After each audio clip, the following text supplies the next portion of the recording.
Oh my gosh. Yeah. What up, Fight World? It's your boy Ego, and I'm back with some more boxing. I'm back. Smash the like button. You know, I had to abruptly leave the last stream. Y'all not gonna fuck up my bag. I had to make, a little video, make a little deposit. Yeah. Y'all wasn't, these dudes was just trolling anyway. Talking, oh, Luis Ortiz should take it. Yeah. I had to get that bag. Fuck what y'all talking about. Randy Ridley in the building. Hold me down there.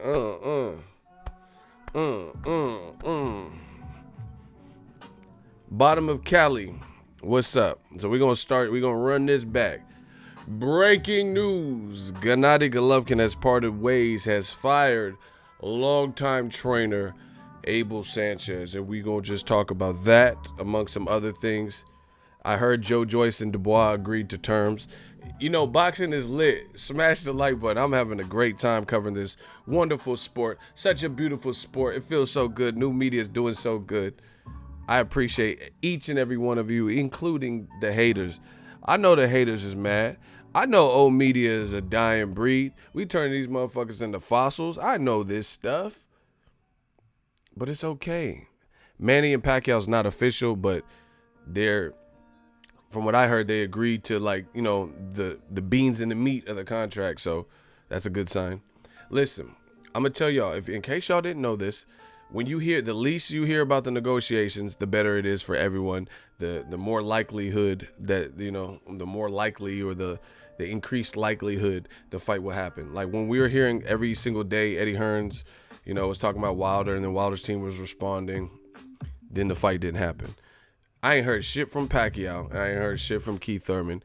Keep it that way. Y'all keep doing whatever the fuck y'all doing. We'll worry about this other shit, like Crawford looking like a dog, Errol Spence beating Mikey Garcia, Triple G separating from Abel. We gonna hold this stuff down. Talk about this AJ Luis Ortiz.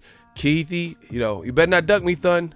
And Money Pie, may want to, it's up to my promoter, I give Keith one time.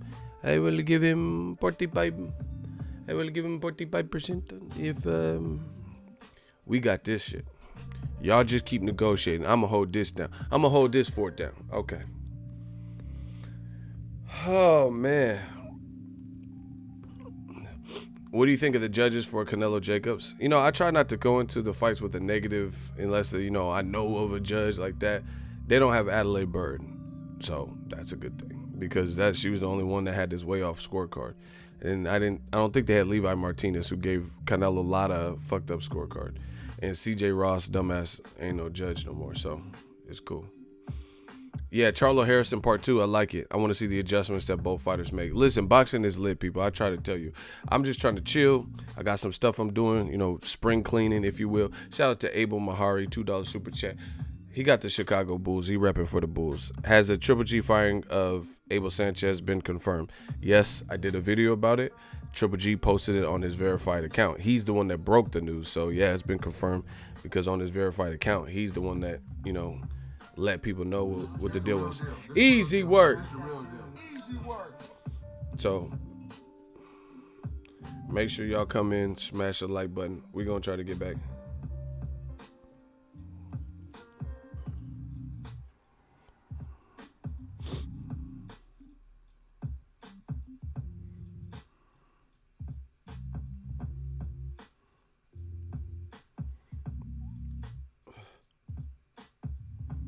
Damn, Triple G said he wasn't having it. Damn, Abel, hey Abel, man, you gotta do something, baby. This is, we'll see we'll see what Abel's bounce back game is, because his fighters took a lot of L's recently, at least the ones I know of. And then Abel, he did all that capping for Triple G, and then he just, he dumped you. Jose said Abel Sanchez, the donkey. Wow, finally got fired. Wow, Jose. Wow. See, bro, I'm telling you, new media is here. Because if anybody says anything crazy in this boxing game, these double standards got to go. You can keep doing it. People can keep saying whatever they want, but we going to be talking about each and every circumstance. And then, you know, whatever happens has happened.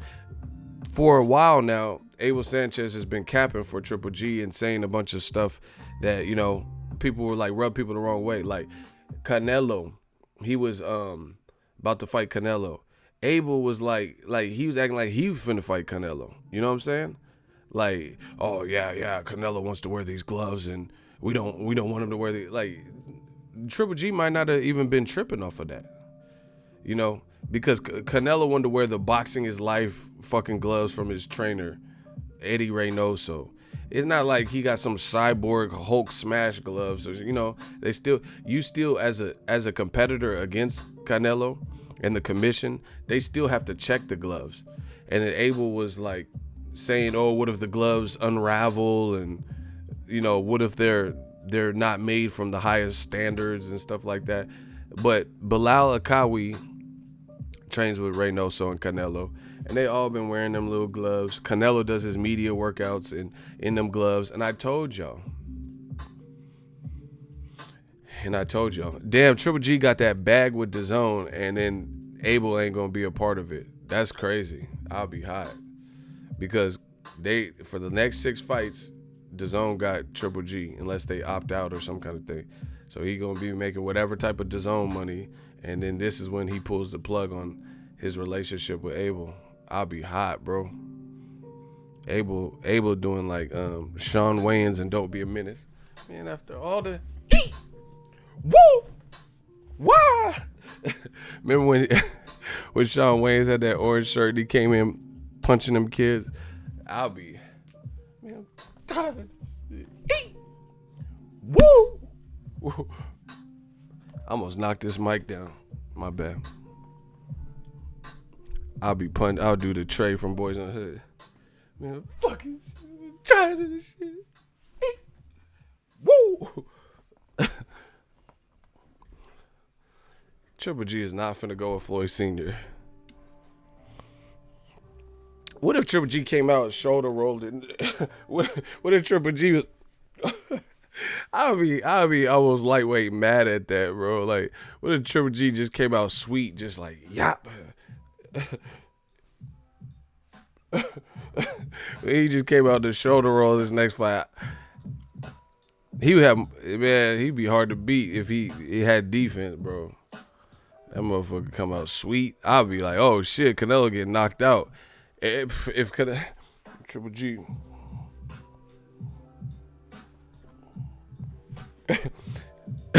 Like, oh shit, Triple G raw as fuck now. Like, the motherfucker.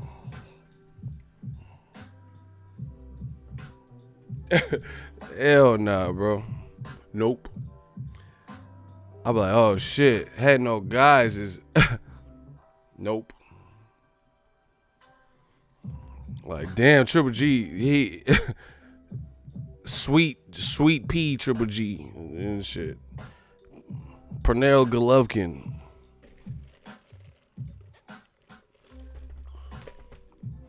Hey, no guys, you know, get Dazn money. Hey, y'all are so petty. And it's funny though. Hey, no. Hey, what if Triple G just came out sweet with Floyd Sr.? Hey,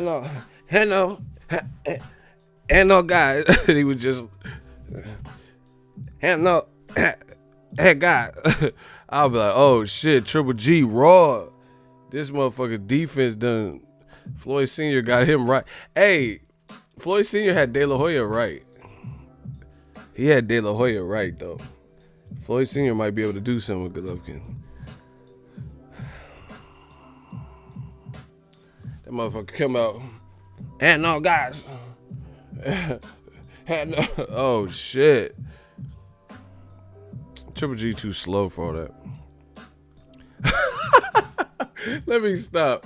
What if Triple G came out to the shoulder roll on Sweet Rolls or whatever the dude's name is? Oh my god, you get it? Triple G shoulder roll versus roll. The fucking roll off and shit and roll out. That, oh my gosh, bars. If Triple G came out to the shoulder roll versus Steve rolls, like, we about to have a roll versus roll. We about to have a fucking roll belt, roll off, motherfucker. Oh my gosh, roll on rolls. This would be the fucking the Walmart rollover. Triple G had the rolls. That should be funny. Had no guys. Hell nah. Roll versus rolls. The Walmart rollback, rollover. Get your roll on. Rollos. That roll bounce. That roly poly. That King's Hawaiian rolls. Custard rolls. Jelly rolls. Tootsie roll. The butterfly. That's let me see them Stevie roll. Steven rolls. Steve. The butterfly. That's let me see them Stevie. Hey. This is what I do. Young entertainer. The butterfly, that's let me see that Steven roll. Steven roll.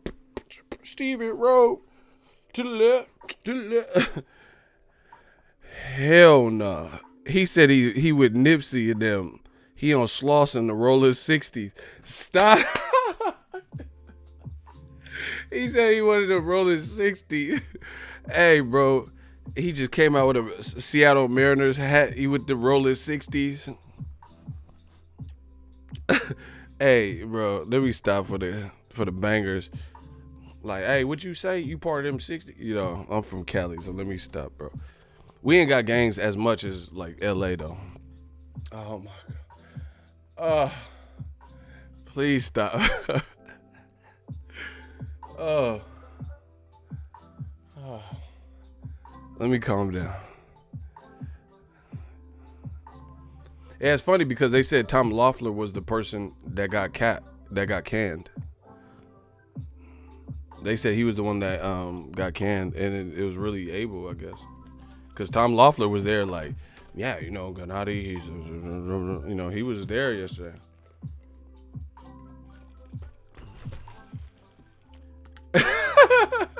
Oh, my dude Muhammad, and Muhammad is his prophet. Praise be Allah. He said, go. Dang, this new media shit is fun, bro. We be having fun in this game. They not fucking with us. He said, go to Kevin Ioli's page. Abel's going in. Oh, shit. Hey, shout out to Bun B. Bun B reportedly shoots an armed intruder during a home invasion. Hey, I'm not fucking with Texas. Because they have an open carry. These motherfuckers is really with this shit, bro. Bun B just clapped a home intruder. That motherfucker pulled that biscuit. He pulled out that burner. Damn. I've always liked Bun B, but I ain't, Texas. Y'all got some real ones. Rob this. He pulled that stick out. Go read a book, you illiterate son of a bitch, and step up your vote. That motherfucker said, go read a book. Hell nah. Big pimpin', spin the cheek. Go read a book, you illiterate son of a bitch, and step up your vote. That motherfucker pulled out that biscuit on him, that thumper.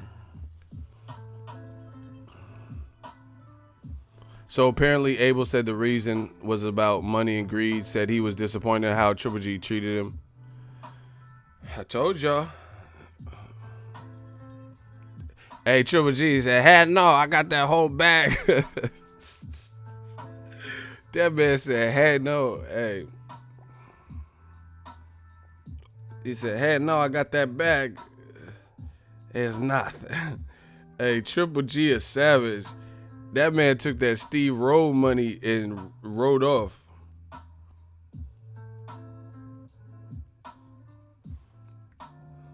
Oh, shit. He got the letterhead. Hey, Triple G ain't fucking around. Look. This motherfucker got the letterhead. Oh, shit. He did a press release to fire Abel. Man, don't ever fire me and do all that, bro. You just tell me, just text me. Don't be sending no press releases. You know Ego got fired on his day off. Man, what you was stealing boxes? You try to be the clubhouse? Ego, what you was doing?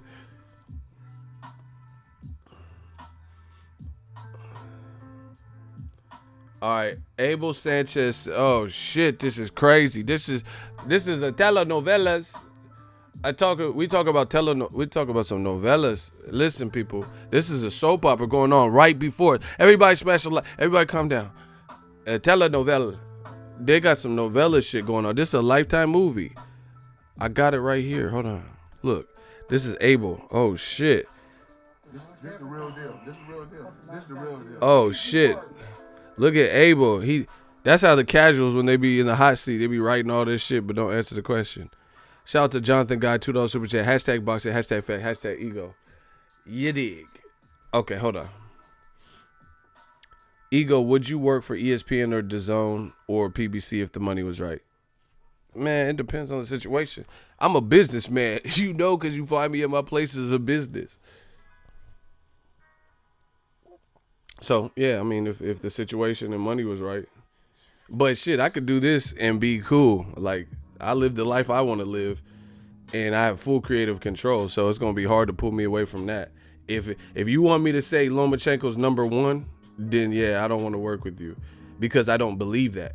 So I'm not finna just do some shit. Like ESPN, they did the pound for pound list, and they got Lomachenko before Canelo and before Terrence Crawford. Yeah, so if that's what the job, if I read the job, let's say ESPN wanted to hire me, and the job description says, all right, we're going to offer you this nice sum of money. You know, you have your own desk and cubicle and parking space. And then I look at the job duties and job description, and it says, but there's one catch. You got to say Vasily Lomachenko is number one pound for pound. Man, hell nah. I'm not doing it. I'm not starving for cash. I'm cool. I don't have no kids. YouTube is treating the brother well. Y'all treating me well with the super chat. I'm good, bro. It's nothing against Lomachenko, but I'm not just finna say he number one when I don't feel like that. That's not who I am. That's not who my mama raised me to be. Y'all can do that. Oh yeah. So the only guy with the loss, you know what I'm saying? Oh, actually Canelo got a loss too. But you know, a guy with the loss to a person like Salido, he above everybody else. Man, stop it. We gonna talk about that. All right, Abel said, FYI, as of today, I will no longer be working with Gennady Golovkin. After a great 9-year run, damn, a decade? Record set and equal, developing a Hall of Fame career. I don't know about that. I don't know about no Hall of Fame career. He got to fight Andrade and some more motherfuckers. But anyway, and making it possible to sign a 6-fight, $100 million contract with Dazn. He proposed and insisted on an insulting new trainer compensation schedule. Oh shit, this is getting good. Hold on. He proposed and insisted on an insulting new trainer compensation schedule. My dignity and honor does not allow me to be screwed like that. It's unfortunate being greedy, being ungrateful, and no ethics, honor, or integrity will end this relationship. Oh shit.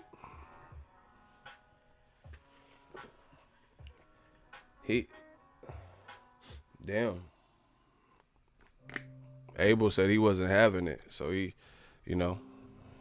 Triple G said, had no pay cut. This motherfucker said, hey, no, guys, pay cuts. Hey, how you get a bag, though? Abel be saying some crazy shit. I don't know the details, but how you get a raise from Dazn, get all this bread, and do a had no pay cuts? Dr. Marco. That motherfucker said, hey, no, ain't no recession. Hey, Golovkin a fool with it. He said, hey, no, Steve Rose pay cut. Hey, everybody, I got pay cut for everybody. That motherfucker said, I'm fighting Steve Rose pay cut for everybody. Hey, Golovkin, you a wild boy, Triple G. You a wild boy. Triple G said, hey, I'm fighting Rose. I can't I can't help you there, partner. He said, I'm fighting Steve Rose. I gotta say this. You know, I don't know when I'm gonna have to fight someone tough. We doing pay cuts. I'm just telling you. I'm trying to warn you. That man said had no recession. Man, see, listen. This is a microcosm of what I've been talking about. You have people. I don't know. I don't know. That's just, you know, his word versus Abel's word and shit. I don't know the details and shit like that. But, you know, at the end of the day, people change. Money changes people, shit like that. Like the thing is this. I told you we got to start building up the great fighters in America too. You get what I'm saying? Like, I don't know what happened with Abel Sanchez. I'm just going off of what he said. But if what he said is true, then it is what it is.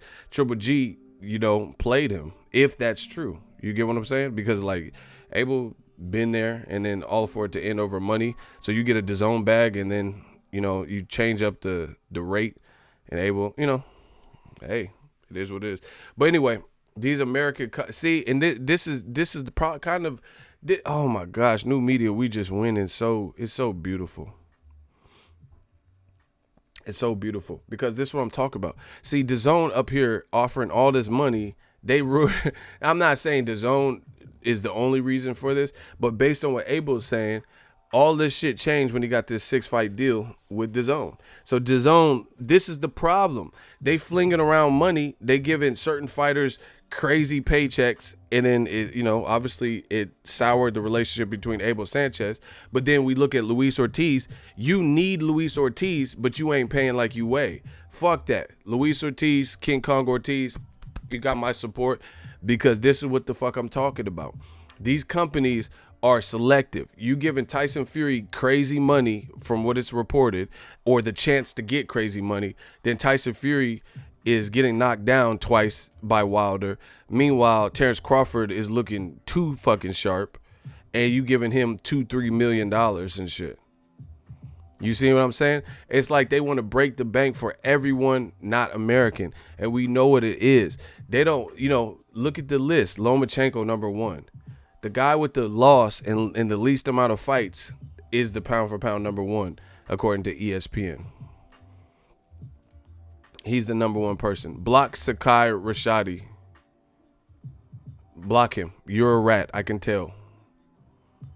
Sakai Rashid. Block him. Out of my chat. ASAP. I don't care what you're talking about. Old media, go to your channels. Go to the old media channels where you guys like to recycle the same bullshit over and over and over again. That's for you guys. You guys want to talk this dumb shit and say, oh, this guy's on PEDs, and then you guys never get it right. The people you're accusing of being on PEDs aren't the ones that have failed tests. Meanwhile, Canelo's failing the test. Gerald Miller failed the test. Povetkin failed the test. You know, Manuel Char, all these other Lucas Brown, all these people failed the test, but you've been telling everybody that so-and-so is going to fail a test or this and that. Stop it. So anyway, you know, we'll see. This is interesting. Triple G's, he said, had no pay cuts. You know, and it's looking crazy because Triple G's moves, he's fighting Steve Rose, your longtime trainer from a decade, you know, for the last decade, is you're getting rid of, you know, just weird times, I guess.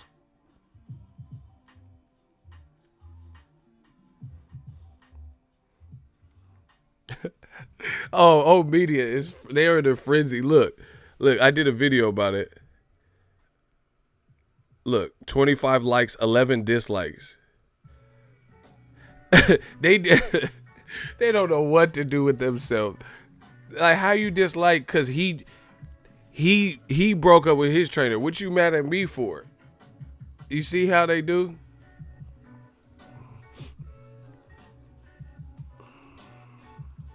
You see how they do? We got old media in the frenzy. They don't know what to do. They're beside themselves. And I love it. I just put the video up. It got 25 likes and 11 dislikes off of, because Triple G fired Abel. Because you don't want to hear it. Oh, well. So anyway, man, we stomping old media, but that's what I'm saying. Dazn, they got some issues. They're giving crazy bags to Canelo, crazy bags reported to Triple G, and offering Klitschko all this money. And then to save Joshua's fight, you ain't offering Luis Ortiz nothing crazy. Max in North Philly got the best cheesesteaks on Broad and Erie. That shit sound good. That sounds good right about now. I need to celebrate. With a cheesesteak, because new media is turning old media into a fucking grilled cheesesteak. Fucking steakums. Y'all getting bodied. Everything.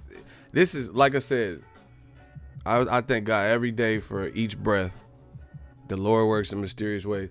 Listen to what I've been saying, and then you guys see this stuff happen. Like I told you, Abel's cool. He's, it was whatever. But he said a lot of stuff that rubbed people the wrong way. And then now when you split from Golovkin, it's not really that shocking to me.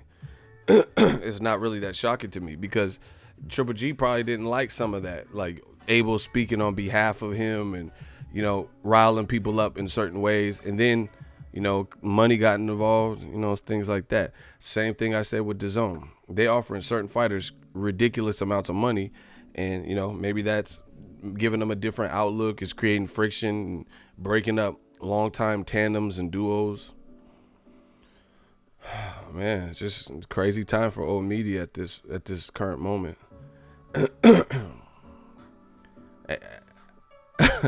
He said, where you go from Triple G to Alfredo Angulo? That's what I'm saying. That's the only person I know he got. Maybe Murat Gassiev. But listen, just let's break this down. Abel Sanchez is stable. Lost Joe Joyce recently. Lost Triple G recently. Ryan Blue Chip Martin got destroyed by Josh Taylor. Shout out to the UK. Josh Taylor looked good in that fight. Ryan Martin looked horrible. Got stopped. Failed a drug test after. Carlos Cuadras lost his fight. Failed a drug test after. Murat Gassiev was in the World Boxing Super Series and could have won the Ali Trophy, but Usyk destroyed him. And then now they're both moving up to heavyweight. That's a lot of recent L's for Triple G, not Triple G, but Abel. I was gonna say Triple G's trainer, but I guess I got to get out the habit of stop saying that. Abel Sanchez. That's a lot. 2 of your guys took L's, Cuadras and Ryan Blue Chip Martin. They took L's and failed drug tests. Gassiev got destroyed by Usyk. And then Golovkin and Joe Joyce were probably the guys with one loss or no losses that, could go on to big events. They both left. Damn.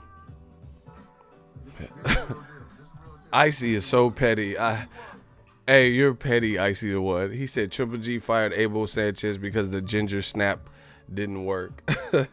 Hey, you petty, dog. He said that ginger snap didn't work. So, yeah, I don't know. That's their business. I'm just going up for what they said. That man said the ginger snap didn't work. Hey, bro, you petty.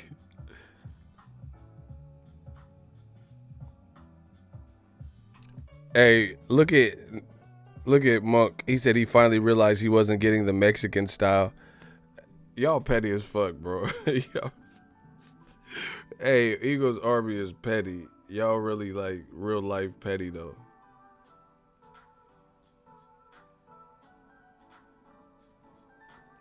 Weird times for old media. Shout out to HeFly85 $2 super chat. I have a funny ego sighting with your email. Directed by ego@gmail. Abel Mahari $5 super chat. Just remember, don't ever use my name to reference Fable Sanchez. Wow, because he's named Abel too. Black fighters don't sell. Get the fuck out of here. You won't be missed. See, that's what I'm saying. Abel spoke a lot on behalf. I don't know that Triple G felt that way, but that's what Abel said. He said black fighters fight an unpleasing style and, makes it hard to market. But guess who Triple G's fighting? A black fighter that no one's heard of.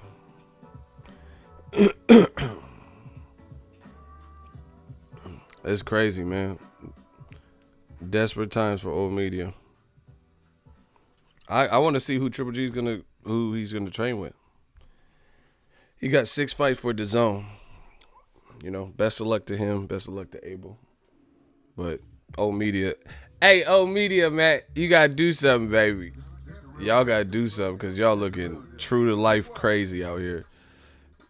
Y'all looking like crackheads with no fronts out here. Old media, they just ain't got no fronts. He said, yeah, Abel had Ryan Martin, a black fighter, trying to fight Mexican style. Well, Josh Taylor showed him British style and beat that up out of him because that wasn't a good performance. He made Triple G look bad. See, I tried telling y'all. Remember Sullivan Barrera left after the Andre Ward loss? He was over there too with Abel. But Abel threw Sullivan Barrera under the butt. See, that's what I'm saying. Sometimes these trainers, they start getting the limelight and they start like enjoying the fame, you know. So that, you know, maybe Triple G had a reason. I don't know. I don't know with the money. You know, maybe Triple G snaked him. Maybe Triple G had a real reason. Well, I guess we won't know, you know. Two sides to every story. Because you could look at it. Maybe the money changed Triple G and he snaked Abel. But then on the other hand, Abel did a lot of stuff that put Triple G in compromising positions by the stuff that Abel was saying. And we never really heard Triple G saying it. So he might have got mad at it after a point. Abel be talking reckless. Glad he gone chump. Y'all petty, bro. Crazy.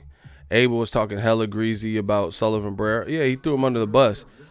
Like, you know, after the Andre Ward loss. I remember Drake said, he said, who made Abel Sanchez the, you know, the voice of reasoning in boxing or something like that. Man, crazy stuff.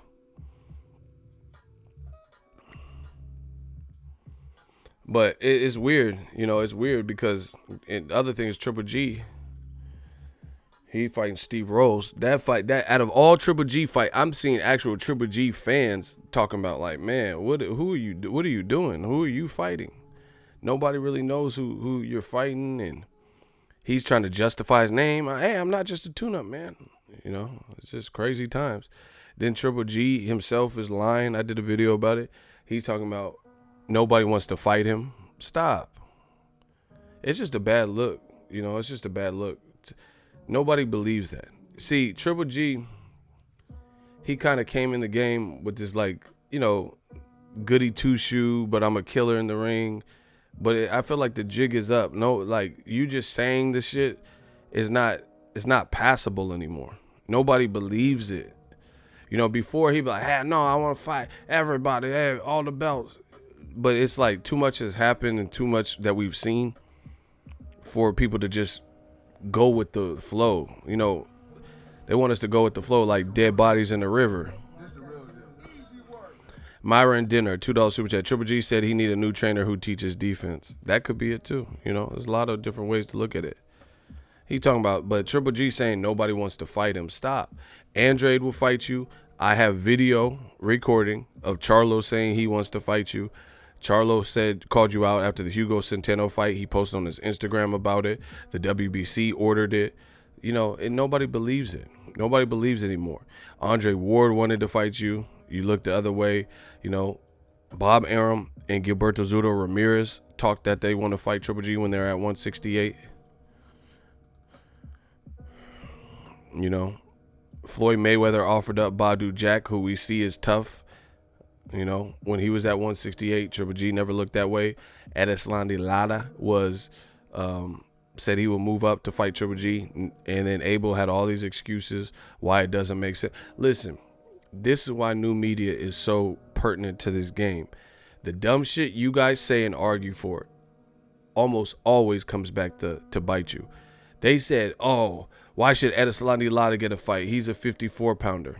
How many fucking 54-pounders or less has Triple G fought? So why is Lara exempt? You know, why he don't count? So if you don't want to fight 54-pounders, why'd you fight a 47-pounder in Kell Brook? If Triple G said Canelo is fighting Khan and not true fight, not true middleweight and all this, then why'd you fight Kell Brook, who Khan should have fought? Now no one even cares about that fight. He fought Ishida, a 54-pounder. Gabe Rosado at the time was a 54-pounder. Right? You couldn't fight Lara because he's a 54-pounder, but you fought the guy that Lara beat in Vanes Matarosin off of a 2-year layoff. This is why new media is so impactful in this game, because they can deny and denounce it, but it's only a matter of time. What's done in dark comes to light. Makes no sense. We're going to talk about Luis Ortiz and AJ. I'm going to destroy that argument like I always do. But Lara makes no sense and doesn't sell. But Vanes coming off of a Lara layoff and loss, that makes all the sense in the world. You can't fight Lara because he doesn't have a big name, but you can fight Steve Rolls and Adama. You can't fight Lara or Ward because they're not popular, but you can fight Steve Rolls. Once again, everything they say comes back to bite them. It's just a matter of time. And that's how it's been working. We've been kicking ass and taking names. You know, there's nothing you can say. I don't want to hear Charlo don't sell. What has Charlo done? What the fuck has Steve Rolls done? Steve Rolls hasn't even done a 12-round fight, unlike Charlo. Steve Rolls didn't knock out Julian J. Rock Williams, who's a talented fighter, unlike Charlo. Steve Rolls has never been a world champion, unlike Charlo. Don't tell me what the fuck has Charlo done and Andre done and all this bullshit that old media says, but then you're willing to fight Steve King's Hawaiian Rolls and shit. So once again, like I tell you all the time, Eagles Army, trust my lead, trust my leadership. We got these motherfuckers. All this shit they're saying is just a matter of a time, because we know they lying, we know they capping.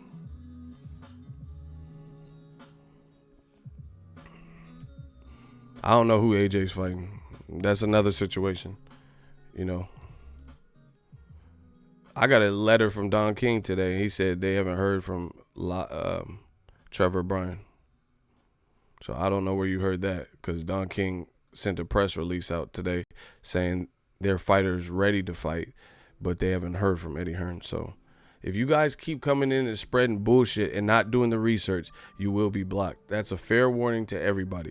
My channel is not for that. Go to these other motherfuckers who don't do that. This is my life. This is what I do full time. So if you guys just want to put stuff, I don't care if you typically agree with me, if you disagree with me, this channel ain't for all that. This channel is not for that. Misinformation, misrepresentation, inequality. We're not for that. So make sure you guys get the facts, or just sit back and let the people who do know boxing, you know, spit the facts and learn something, and then keep learning. Then, you know, but you guys just be coming in with rumors and all types of stupid shit. Oh yeah, you know, Floyd's on drugs. He failed Pettis test. You know, it's saying stupid shit. So anyway, Triple G saying that nobody wants to fight him. We know that's a lie. And even Derevyanchenko wanted to fight him. He was the man. How can you say no? Billy Joe Saunders, all the Danny Jacobs. See, the reason Jacobs ain't worried about Triple G now is because the tables have turned. He got the Canelo fight. He got a belt, and Triple G lost a belt. So he's like, you know. But at a point in time, Jacobs was even saying, yeah, I want to rematch Triple G. But now it's not his priority, because Triple G took a L, lost his belts, and then now he could get a bigger money fight in Canelo and get more clout for beating Canelo if he can do it. Bro, calm down. You don't have to be disrespectful. Your name is Facts, and then you came in with no facts. Block him. You don't tell me what to do. He said, calm down. You don't have to be disrespectful. You're disrespecting your name. Your name is Facts twice, Facts, and then you come in telling bullshit. So why is your name? You should be called Lies, or Liar, starring Jim Carrey. And you telling me to calm down. But you coming with this line. I hate when people have lying names and shit. You know, just lying for no reason. Girls come in with a shirt from Vicky's Secret that said Hottie, and they look like Precious. You ain't Precious. You don't look precious. You don't look delicious. You look grotesque. Wear a grotesque shirt. You know what I'm saying? Them motherfuckers be lying with these names and shit. They call me Luscious. Well, I call you Vomit, because that's what you look like to me. You look like vomit. Barf is acceptable. You know, flatulence, things like that. Y'all be lying and shit. I hate when girls have them Lion ass shirts and shit. Cutie, you ain't no cutie. You look like Fiona from Shrek. Fuck out of here. They be putting captions and shit. Man, my butt getting big. Like, you ain't got no cakes. What you even talking about, bro? Your shit look like hotel ironing boards. Fuck up out of here. Man, I'm cakey. I don't know what type of cake that is. What type of cake is that? Lying ass Instagram. Y'all be capping too much. I don't like that. All that shit. I don't ever be capping. He said they be saying wearing sexy shirts and they sloppy. That's what I'm saying. Your favorite food, sloppy joes, because you look sloppy. You look, lying ass Instagram captions. Oh, I run the game. No, you run amok. You look horrible. You look like Ursula from Little Mermaid and shit. Remember when Ariel and she reached down the bitch's throat and took the vocal cords out? That's you, Ursula. You don't look like Riri. You look like Ursula.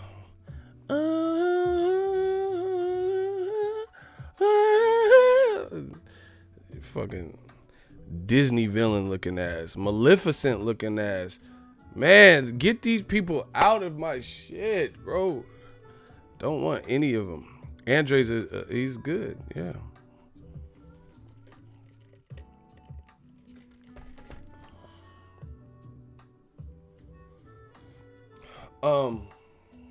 Where were we?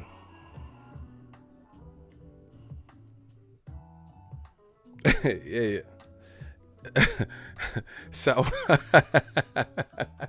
he said flatulence. That's what they be looking like, bro. This is irritating, bro.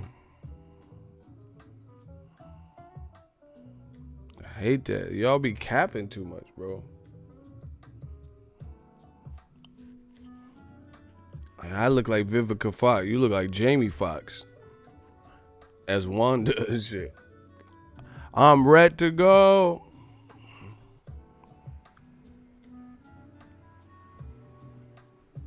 Remember him from a video. Diego Nacha. I don't even know who that is.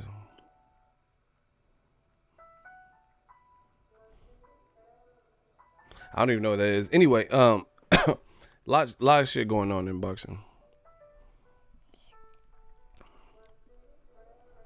A lot of shit going on in boxing. But, Dazon's cards keep getting messed up too. Triple G Rolls is not a fight that people are like hyped about from what I've seen.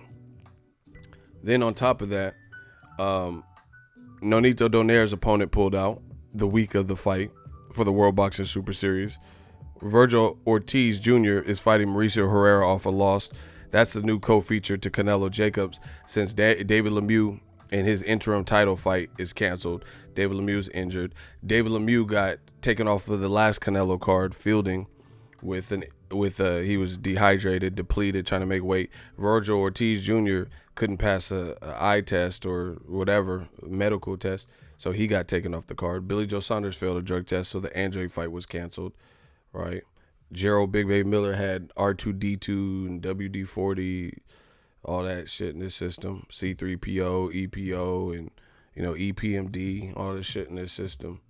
Run DMC and all these, crazy, ABC, another bad creation and shit. Aisha. He had all this shit in this system. Now Anthony Joshua, I don't even know who he's finna fight. Luis Ortiz already declared that he ain't the person. Looking crazy. It's looking crazy. All of this shit old media be doing, it's like, this is like the Dazn curse or some shit. They be like, oh, Katie Taylor, she's better than Clarissa Shields. You see how they hate on Clarissa Shields? So Katie Taylor's on the Anthony Joshua card. Let's see if she could save it.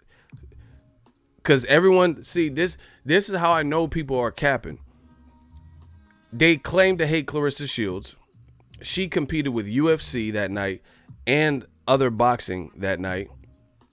and did cool, especially for women. Not her performance was great, but I'm saying her numbers were did cool for especially women's boxing main event, and the card was lackluster, the undercard, right? Now Katie Taylor's on AJ's card. They claim like, oh, Katie Taylor, a bunch of Americans are saying like, oh, I don't like Clarissa Shields. She said a mean thing, or I don't like her attitude, or whatever bullshit. So let's see how many people tune in, because of Katie Taylor. I'm telling you, old media be capping, bro. They just be capping. They just say a bunch of shit, and we know it's not true. They don't pay like they weigh. They're not willing to back up their claims. Nothing. Why is people bugged out that Joshua Miller got canceled and Katie Taylor's on that card? Who hates Shield? I'm not going to humor you. Just go on the internet and you go see what people are saying about her. What the fuck am I going to laundry list? Oh, yeah, Pete does Pittsburgh, John Doe. I'm not doing that. You do your own research. If you don't believe me, do your own research. See, this is what's wrong with the internet. This is what's wrong with the internet. You guys you have all these devices at your disposal, but you don't want to do your own research. If you think I'm lying, just go. I don't care what Hearn said. What are you talking about? I don't care what Hearn said. I didn't say Hearns hated on Clarissa Shields. Never said that. So I don't even know why you were even attempting to tell me what Hearn said about Shields. Do your own research. Don't take my word for these things. Do your own research and then come back to us and tell me I'm lying. And the thing is this. I have big platforms and I've been covering boxing at a high level for years. I tend to have good amount of data to draw from 21,000 plus people on Facebook. I was a man on Instagram, to YouTube, to my Twitter. I have a good amount of information where I could draw and get a good pulse of what's going on in boxing. Period. So if you don't believe me, then do your own research and tell me you come back. Now, let's talk about Luis Ortiz, because I'm hearing a lot of old media bullshit.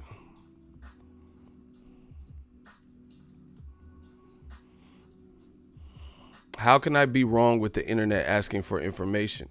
Because I told you, you don't have to have me spoon feed you the information.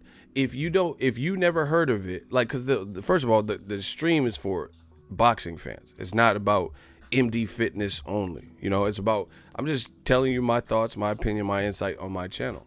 So I'm saying something, and everything I say, I could prove and give you examples of, but that's so minuscule. I'm not going to laundry list who's saying, like you asked, who's saying X, Y, and Z. So in that instance, if you don't believe me, then you just peruse around. Go to Clarissa Shields' page and go look at, hashtag Clarissa Shields. You can do the research. I don't have to spoon feed you guys everything. Like when I say stuff about ESPN's pound for pound list, this is my opinion, but I can justify my opinion. You guys have all this internet capability and Wi-Fi and 5G networks and shit like that. You guys can look this stuff up too.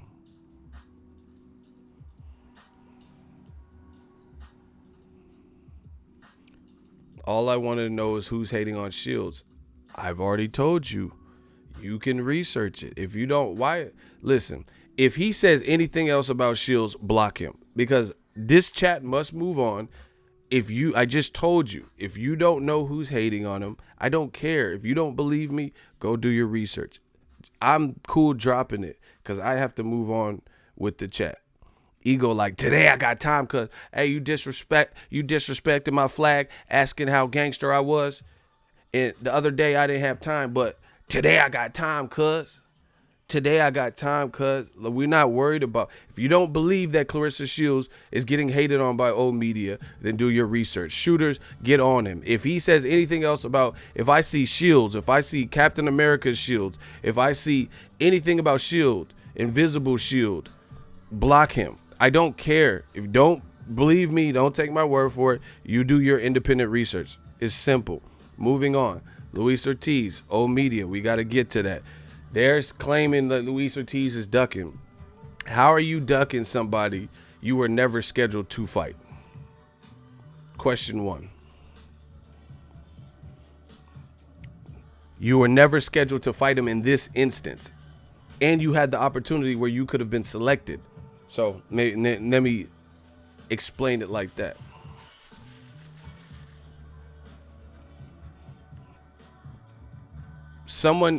You could have been selected as the main person. Gregory says you have to spoon feed these casuals ego. Yeah, I see. Shout out to Julio Gonzalez. See this. I love Ego's Army. Hey, Nelson Santos wasn't playing with you. we told you to drop it. Now Nelson got you. Nelson Santos, he a fool. You made Nelson Santos trigger happy. You pissed him off. They said, how you ducking someone? Shout out to Julio. How you ducking someone when they gave you a last minute nose? Fuck out of here. That's what I'm saying. Like, so because he don't come around and like the deal for any reason, which he's entitled to not like a deal, they try to force it. The bottom line is old media is a dying breed. They are clinging to life right now. They're trying to scrape at anything. The reality is Luis Ortiz is not the only person. See, here's an example. And you notice, don't take my word for it. Do your research. Why is Luis Ortiz the Afro-Cuban, you know what I'm saying, the darker skinned person?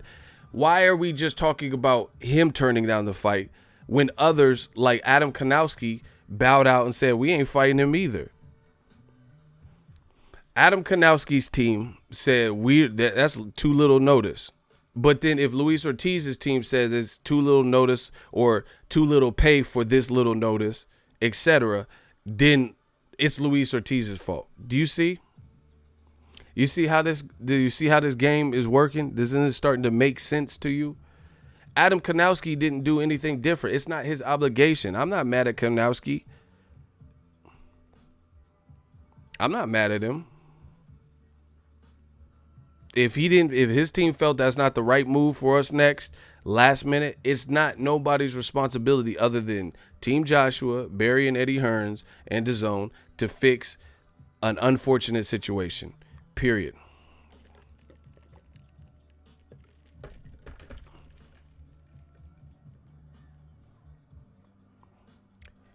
You could have chose Luis Ortiz from the gate, had more time to discuss parameters and pay scales, and then announced it to the public. Then if he would have pulled out, say, hey, I need more money, then that would have been something different, and we can get on Luis Ortiz about it. But you can't expect somebody to come in and save your event, know their worth, and have minimal time to prepare, and then not be prepared to properly compensate them for the inconvenience, for the fact that they don't get a full camp, and then now you're ducking. And then old media wants to say, oh, but his biggest paycheck is $500K. That's what it was going into the Wilder fight. But we already watched the Wilder fight. He held a good account of himself, arguably was up or winning or close on the scorecards. And then he has since done other things. And not to mention Eddie Hearn, AJ, to make their event successful, they need Luis Ortiz. So I don't blame Luis Ortiz one bit for asking for $10 million. I would ask for $25 million. You gonna pay me, because we gonna make this. You need me more than I need you in this situation. So yeah, you're going to pay me. And once again, here's what I'm saying. How is it that DAZN has $1 billion a year per Eddie Hearn? They said we have our own dates and time slots and we don't have to compete and we're all in-house. We fuck pay-per-view. We don't need pay-per-view. We just pay the fighters' salaries out of pocket and make the mega events with $1 billion and whoom. Klitschko, and we'll give him $80 million. These things, right? But you're arguing over $5 million for Luis Ortiz when he said he'll do it for $10 million. Or I guess that's what they want. And we're arguing. If you have $1 billion, what's $5 million? Real talk. To save your whole event. That you would get the best outcome because Luis Ortiz, outside of champions or lineal champions, Luis Ortiz would probably be the best option in lieu of Gerald Miller failing the drug test. Make that make sense. Shout out to Ardmore. They didn't say Ortiz was ducking to his face. Facts. See, people in boxing, I noticed, old media, they go for the low-hanging fruit. That's what they do. They go for the low-hanging, like the easiest argument, but they don't look deeper into it to see and really check for consistency, congruency, and continuity. They go for the low-hanging fruit, something like, oh, hey, you got 500K, so this should be great for you. It's deeper than that. It's deeper than rap. If you have answer this. Your main card got fucked up. You have $1 billion and the most money in boxing. That's what you say. You can offer Klitschko $80 million, a guy who's retired, Hall of Famer, but he's been retired for 15 months, whatever it's been, since he got knocked out. He's coming off 2 knockout losses, right? He hasn't confirmed to sign and come back to boxing. You were going to offer him, let's say, $80 million to come back, right? So why, if you can offer money like that, and then the fighters see this, and you want Luis Ortiz to have a partial camp, then why are we arguing over $5 million? Please let me know that. You can offer Klitschko, coming off of 2 losses, one being a knockout, $80 million. I'm not the smartest brother in the world, but that's like 26 and a half. That's about $26.5 million per fight. And these fighters aren't stupid, and they know that. So why are we arguing over $5 million?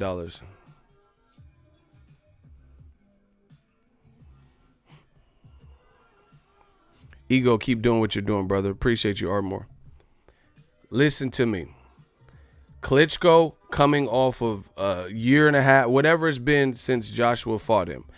He's coming off a knockout loss to AJ. Exciting fight, but AJ knocked him out in the end. Before that, he had an 18-month layoff, and he fought Tyson Fury, and he looked horrible in that fight. So a legend coming off of 2 losses, long layoff, one being a knockout loss. You can pay him $26.5 million 3 times.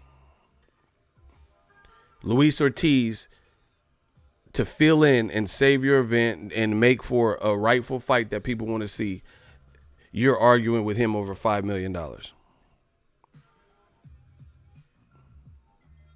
Explain that.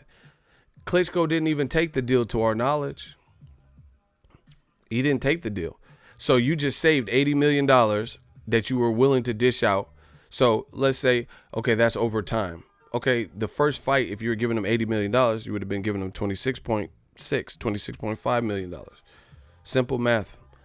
You were about to give Deontay Wilder $100 million for 3 fights, 20, 20, and 40, right? You saved that because Wilder's on Showtime. So you could give Wilder $20 million for his first fight with Dominic Breazeale, but you can't give Luis Ortiz $5 more million to. So 20, again, I'm not the smartest brother in the world, but 20, 20, and 40, that's what you were willing to give Wilder, who didn't take the deal, right? 20 divided by 5 is 4. So for Wilder's first fight with Dazn against seemingly, like, let's say Breazeale, you were willing to give him 4 times more than what Luis Ortiz is asking, in addition to what you already offered him. So, like, let's say the rumor is Luis Ortiz was offered $5 million. 20 divided by 5 is 4. So how can you pay Wilder 5 times the rate? He doesn't take it, so you save $20 million. Klitschko doesn't save it, so you save $26.5 million. And then Luis Ortiz wants a fraction of that to have a half-ass camp. Maybe not have a chance to prepare. This could be the last title shot that he gets, because the fighters know how hard it is to get a title shot. Luis Ortiz doesn't have a style that people want to really face. So if he loses for any reason, that becomes an excuse for other motherfuckers not to face him. So to save your event, yeah, that's not unreasonable. But something's awry, something is fishy. You're saving money by Wilder not signing up. Money that you said you could provide him. You say you have $1 billion. You say you offer Klitschko this. You say Canelo has like how Canelo get 15 and 25 million to fight, shit like that to fight Rocky Fielding, but you can't give 10 million to Luis Ortiz to make a better fight, and a better fight than the original fight.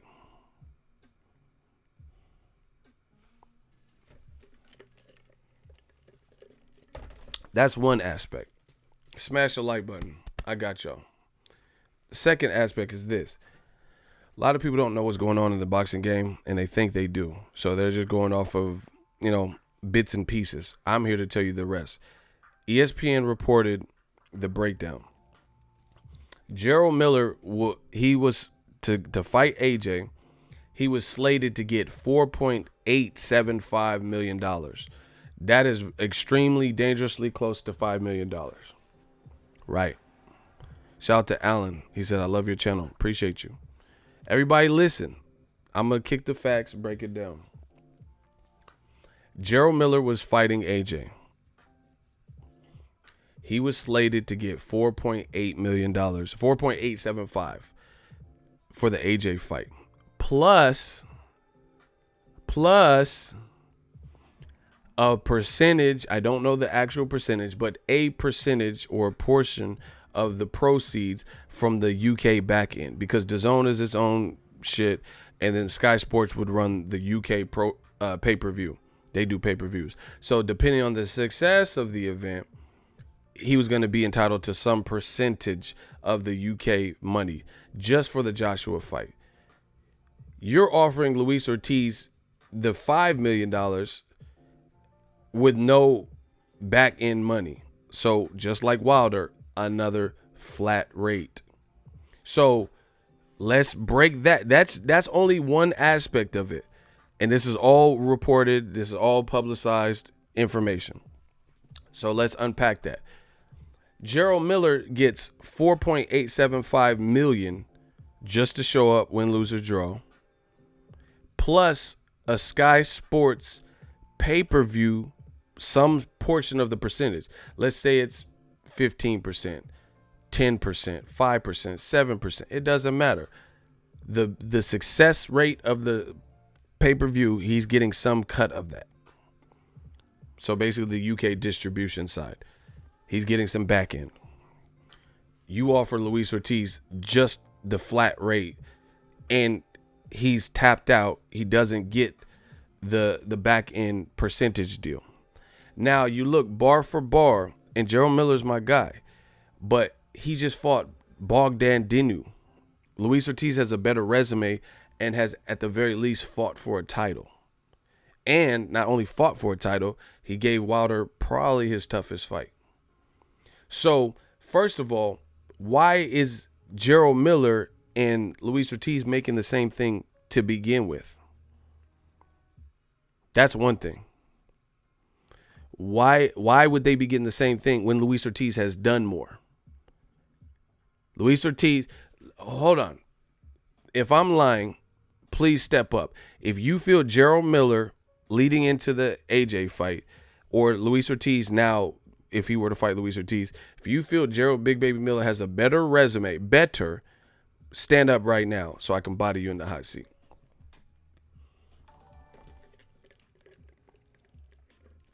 Who feels, let's vote. That's how we'll do it, and I'll just pick them out the crowd. Who has, honest, hand to heart, who has a better resume right now? Luis King Kong Ortiz, win, lose, or draw, just resume, people they've stepped in the ring with. Luis King Kong Ortiz or Gerald Miller. Let's vote. Put the last name. The last name out of those two fighters, and if you say anything clown shit, then shooters will block you. Like if you say, there's only two people you can vote for, Miller or Luis Ortiz. And if you say something stupid, my shooters will block you. And I'm going to pick people in the hot seat, depending on how they're answering. Okay, look at everybody saying Ortiz. Ortiz for sure. See, this is all we have to do. All we have to do is make the rules strict and play the game correctly. Cut out all the clown shit and look at what the answers are. Because we all know the answer. Because there's only one right answer here. Exactly. See? Oh, media. You guys are dying because We see this. Now, this is not me being a tyrant. This is boxing fans who know the sport answering a question. And if you disagree, then tell me how Miller has a better resume going into a, proposed Joshua fight than Luis Ortiz does. They cannot do it. So that's your first mistake. Why is Gerald Miller getting 4.875 and Luis Ortiz, based on what he's done and accomplished, why would he even be getting the same thing at all? Fuck the 500K and all this other shit. We're talking about 2-fight Joshua. See, misdirection, deflection tactics, diversions and shit. Oh, but his biggest paycheck is 500K. Okay, that's his biggest paycheck versus Wilder, right? And that's just what's being reported. So I don't even know if that's true, right? AJ's supposed to be the A side. So why are we talking about what he got for Wilder when AJ's supposed to be the biggest star in boxing according to Max Kellerman? You see how this doesn't make sense? They say when Wilder was trying to fight Joshua, they say, oh, but Joshua's the A side. Okay, so why are we comparing 500K that he got for Wilder when Joshua has all these belts? When Joshua is supposed to be the biggest star, bigger than Canelo, according to Max Kellerman, according to Hearn and shit. That Wilder 500K shit's a distraction. And that Wilder 500K would allegedly, and on top of that, that's what he negotiated leading into the Wilder fight. But he had the Wilder fight, and he's fought since then, and we know he gets busy. So we knew he held a good account of himself and makes for an exciting championship fight because we watched the Wilder fight. So how can those things be omitted at the negotiating table when he's completed those journeys from Wilder on to right now to, Christian Hammer? That's what it is. So we're already, see, you guys are already, if this was a car, if you're trying to go to the car dealership and you're trying to trade in your old car and get a new one, you guys are already, old media is already upside down, because that doesn't even make sense for Luis Ortiz, who's done more and has a better resume and is the boogeyman, to get the same base pay as Gerald Miller when Gerald Miller fought Thomas Adamak, who's 40, and he was fighting Gerald Washington immediately after Wilder knocked him out and he was no longer undefeated. Marish WEC after Povetkin knocked him out. Johan Duhaupas after Wilder and Povetkin knocked him out. So that pay scale is already off.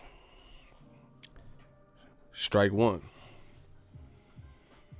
Strike two, what about the Sky Sports pay-per-view? Block Gabriel Garcia. Mexicans love me. You're a liar.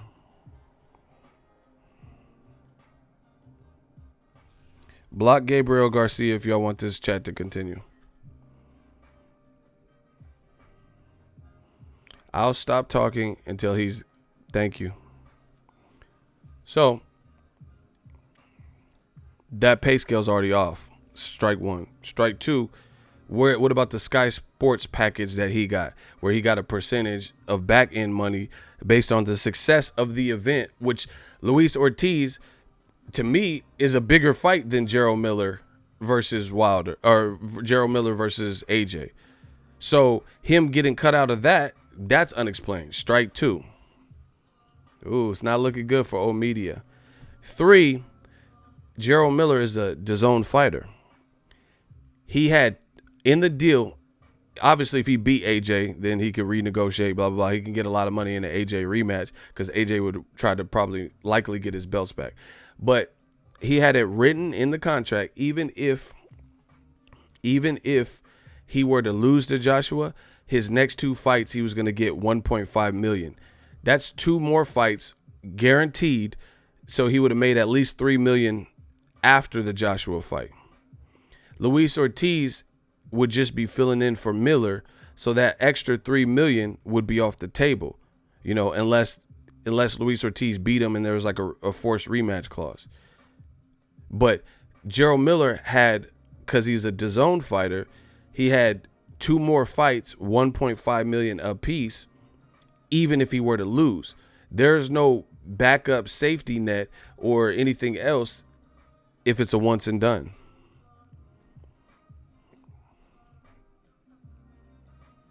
if it's a once and done. So the whole deal is bullshit because, again, Gerald Miller, he could lose and get knocked out to AJ. He still was going to get $3 million in his next 2 fights. If, hypothetically, if Luis Ortiz were to lose a decision and then he just goes back to PBC and has to hope he can get 1.5 million and 1.5 million in his next fight, coming off a L, which would change his market value, even if the L was like, somewhat controversial. It's not about if he would win. I'm just saying you got to look at it. So Ortiz's team is 100% right. Demand, especially in negotiation, they always ask for more and make these motherfuckers pay. On top of that, he don't have a full camp. So this is easy to decipher. Very easy to decipher what's going on. Dazn is not keeping it a buck with the pay scale, or Eddie Hearn or whoever you want to blame, but they're not keeping it A1 with the pay scale. So Luis Ortiz knows his worth. They're going to try to sell it as he's ducking, but you got to ask yourself this too. You got to ask yourself this. How come everyone's complaining about the same thing with Eddie Hearns and Team Joshua? Wilder, Tyson Fury, Frank Warren, Tyson Fury, Frank Warren. Frank Warren says they got an offer to fight for Tyson Fury, and it was a derisory offer. And then Dillian White complained about, he said he got paid more money for Chisora than what they were offering up for AJ. And then now Luis Ortiz team. That's too many people.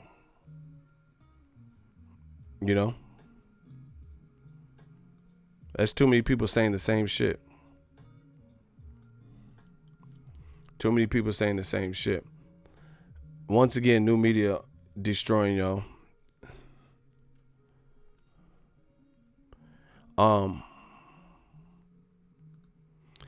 And just here's the direct quote. Everybody, give me 1 second.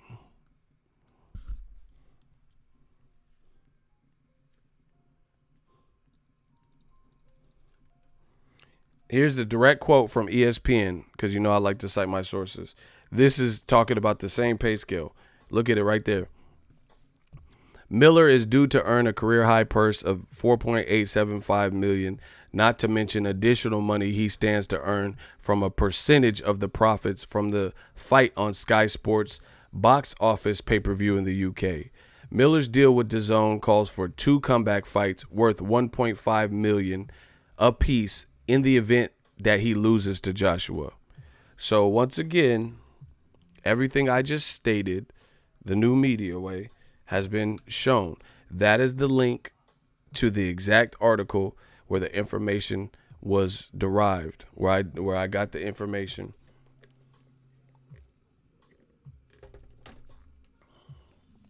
So now it makes a whole lot more sense why $5 million would get turned down. Because how is that fair that a guy who's done more gets paid the same, right? Plus the same flat rate, basically, but doesn't get a percentage of the pay-per-view proceeds like Miller was entitled to. And Miller, even if he were to lose, is guaranteed a security of 1.5 million times 2, which is another $3 million. They think we stupid, bro. They think we stupid. And some of you guys are stupid, actually, to be honest, because you guys don't know the facts and then you just run off and say shit. See, I do my research.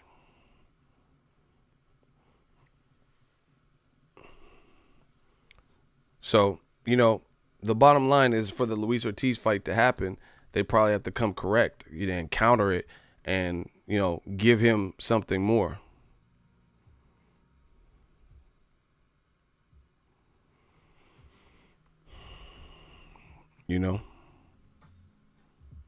So Luis Ortiz's team, they know their worth. So that's the problem we're facing. AJ thinks he could just fling around money and then people are just going to take it. And Eddie Hearn, that's not how it works.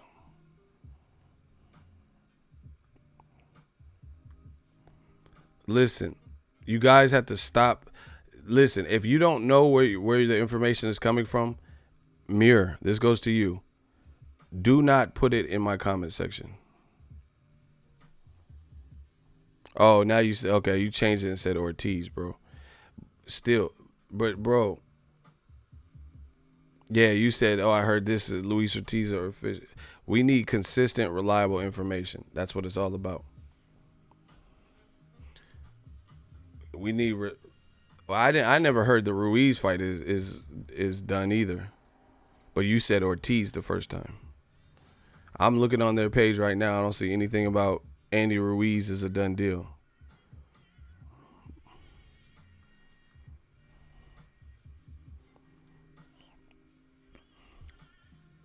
So anyway, that changes the dynamics when you know the actual facts. Gerald Miller was basically going to get the same $5 million plus a percentage of the Sky Sports box office pay-per-view, which we don't know what percentage. You know, what if he was getting 25% of it? You know what I'm saying? Then he could make some good money right there on the back end. And then he is guaranteed his next 2 fights on Dazn. He was going to get $3 million total. Luis Ortiz, this is a one-off. So if he were to lose, he's not getting the $3 million for his next 2 fights guaranteed because this is a Dazn deal, you know? And they're both getting offered a chance at 4 titles. So how could that's a wash. They both, no matter, anyone who faces Joshua is getting the opportunity at 4 titles. You get what I'm saying? So that doesn't change. So you got to ask yourself other questions like, why would Luis Ortiz, who's done more, be getting the same? That's like if I got a job at Apple and I've been working for Microsoft for 10 years versus someone who's fresh out of high school and they only worked at Pizza Hut. Why would our pay scales be the same when I come in with more experience? Doesn't make sense. Why would we even be getting? So you have to get what you are comfortable with. I seen Ivan got blasted. I don't care, bro. I'm glad because old media, they know we're winning. That's why they do this shit. Because he said, why you keep repeating yourself?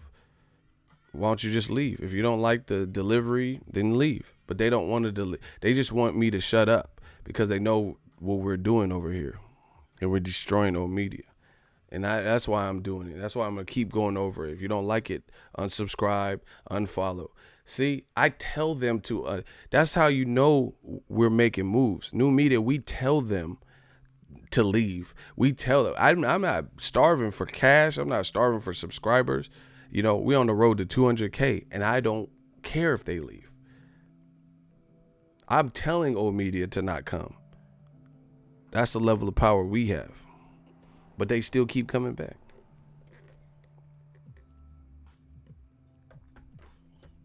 What do you think about James the Beast Wilson? I'm not answering no questions like that, bro.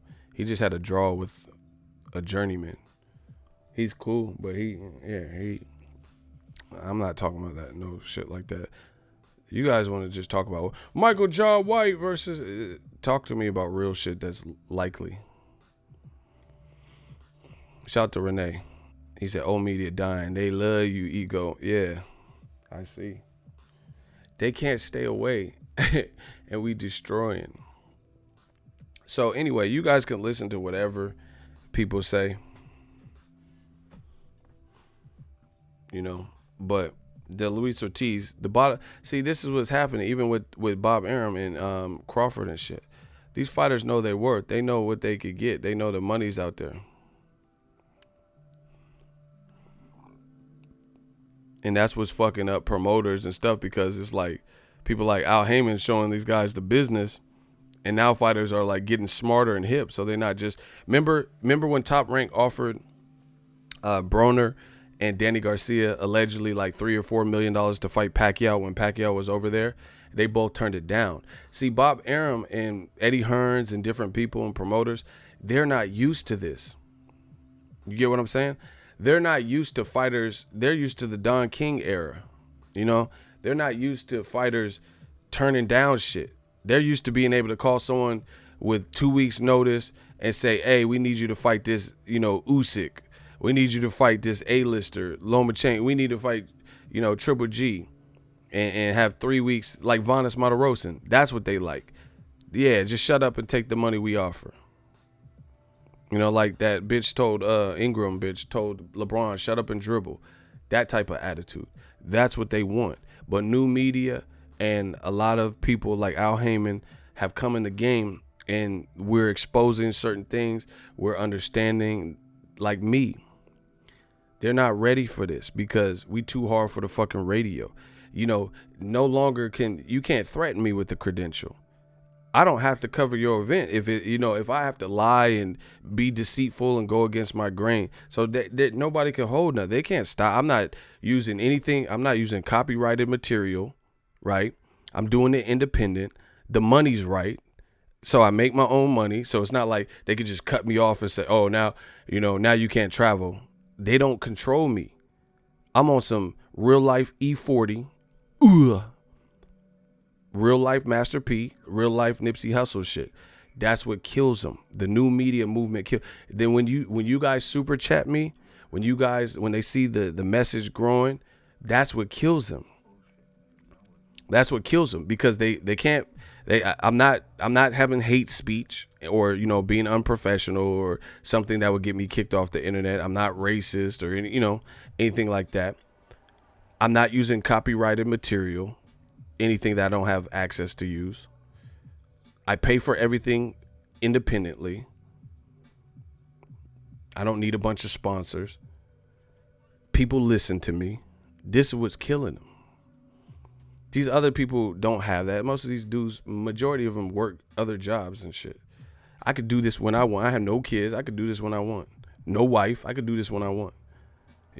I balance my social life outside. That's the part y'all don't get to see. All y'all need to worry about is this. We selling out the trunk. This was killing them.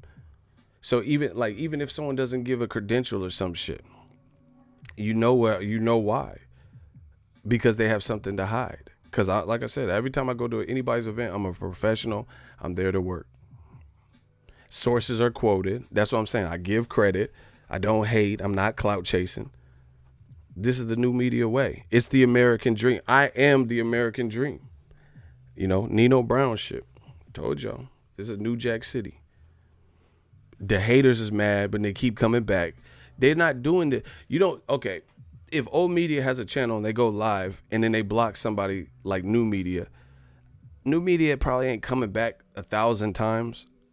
Hey, I'm back, guys. But they doing it to our shit. So that's how you know. That's how you know we killing.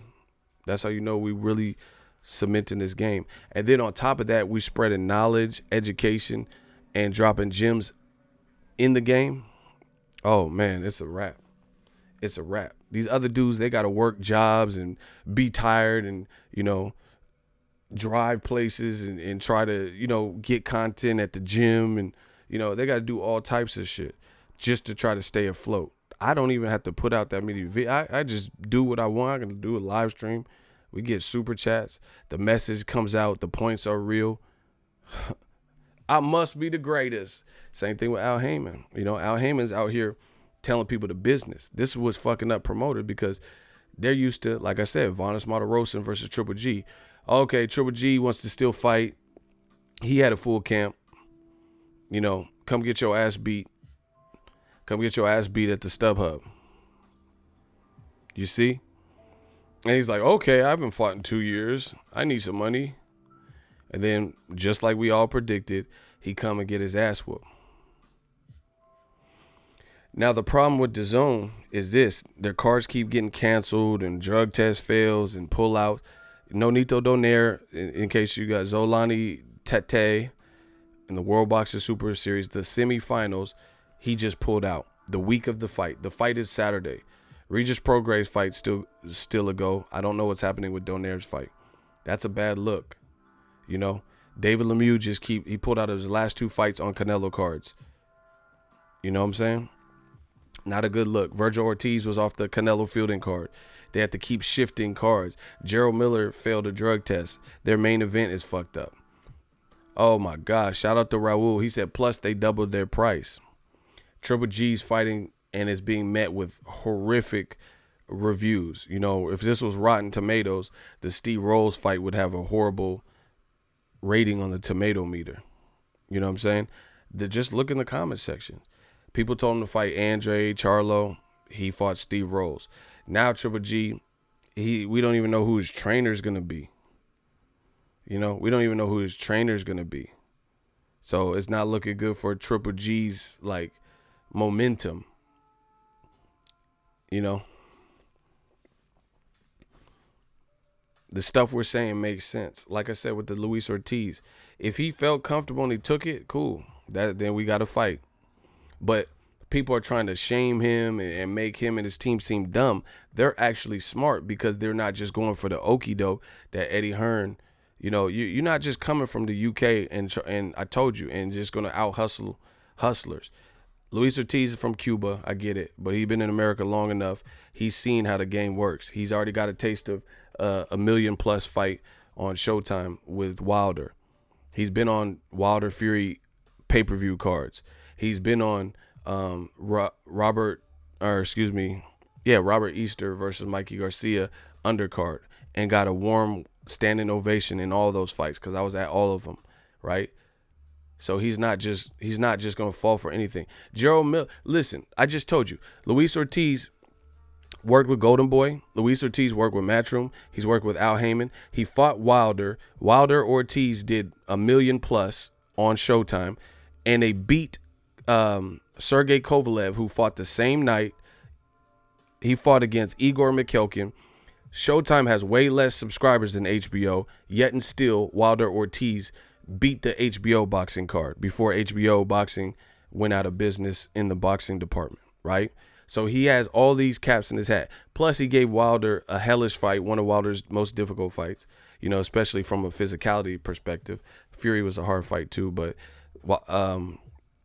Tyson Fury got dropped way worse than Luis Ortiz, even though Luis Ortiz got stopped. You know what I'm saying? Luis Ortiz fought on the Wilder Fury undercard of a pay-per-view, which did cool ratings.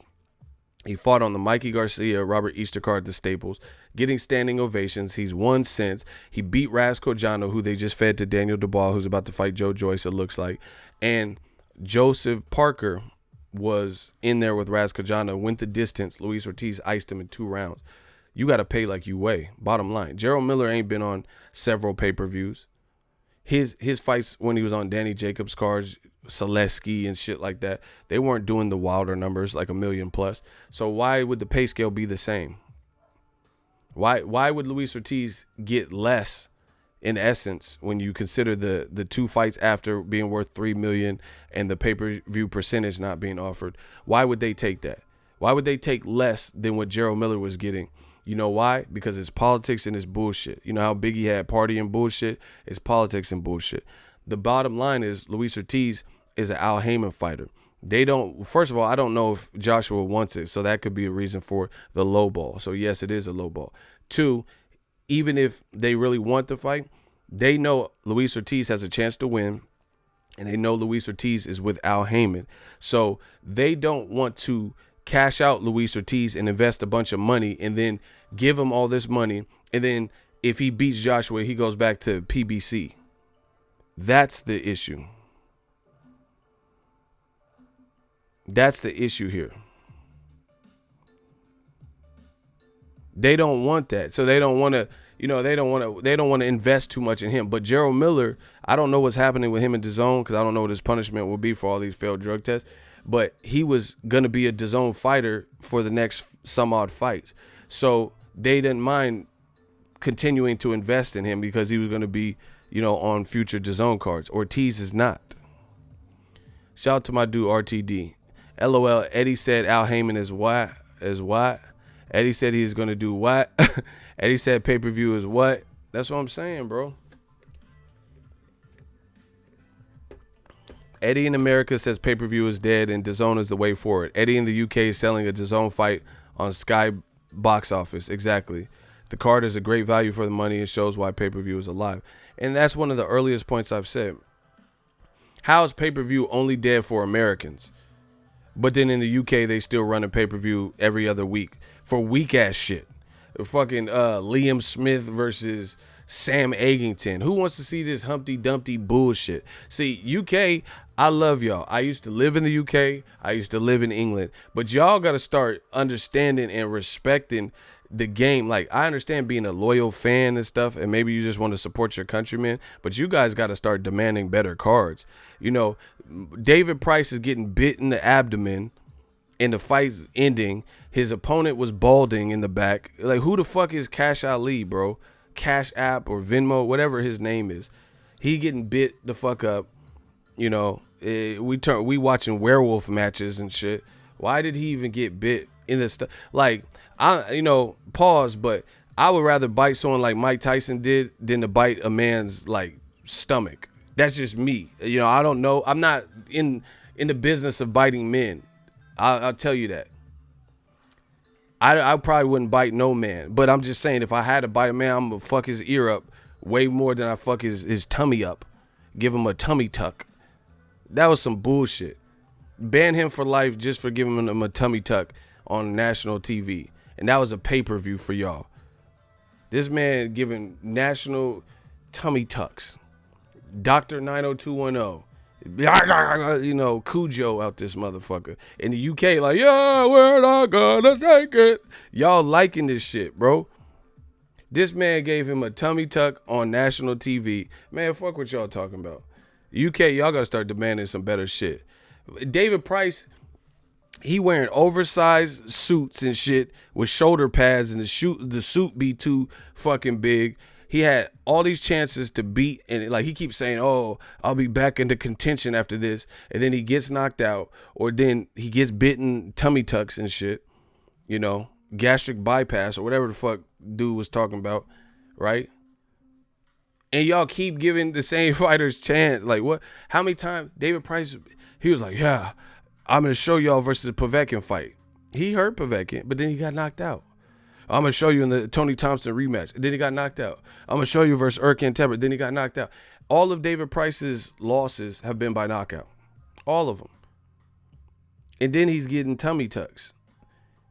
You know, and Eddie Hearn, y'all was like, yeah, filling out stadiums. Man, stop it.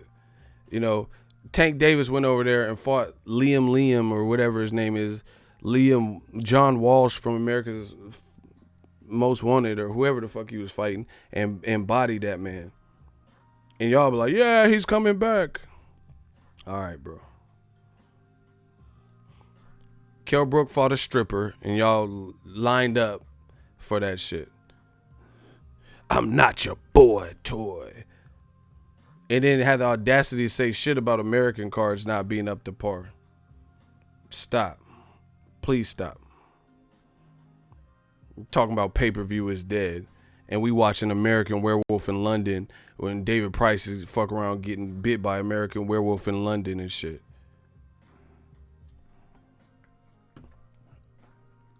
They film American Werewolf in London live on Eddie Hearn's card.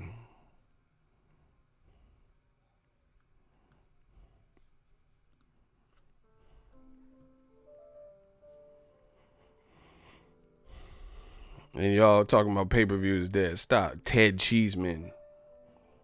Then he loses. Y'all crazy. Y'all crazy out this game. You know what I'm saying?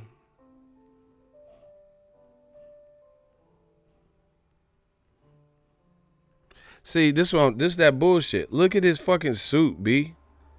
Look, old boy suit, cool. Custom fit. Who is that? Who's that? Paul Smith? Macklin? Who the fuck is that? Brian Rose? One of y'all.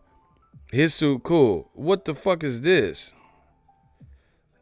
He looked like a Goomba from Mario Brothers, the movie. That whack-ass movie. Bro, what's up with his suit? His tie looked like a rope. You know in gym class where they had that rope you got to climb up to the ceiling? Bro, look at his suit, dog. This motherfucker look like... Remember Kanye and Lil Pump? Hold on. Look at his suit, bro. And y'all putting that dumb shit on pay-per-view. Look at his suit. He got a chopper suit from for making the band. P. Diddy's making the band chopper suit. This dude got a chopper suit. Like,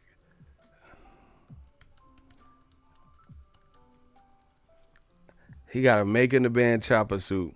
And y'all be putting that on pay-per-view, talking about American pay-per-views dead. Y'all silly as fuck. He dressed like Kanye and Lil Pump in that video. David Price dressed like Kanye West and Lil Pump. Fuck out of here. And y'all putting that on pay-per-view. And y'all talking about American pay-per-view, you Yanks and shit. Y'all better leave me alone. Real talk. Tell him to take that big-ass chopper suit off.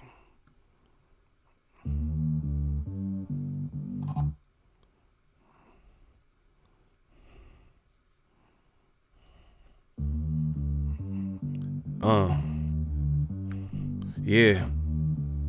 David Price suit, chopper suit.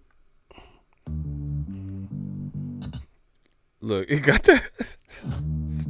He got that guy.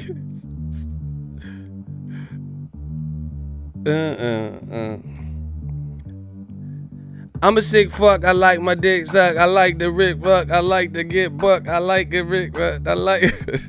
I'm a sick fuck. I like my dick. I like a sick. I like this whole what? What? I am Walt Disney.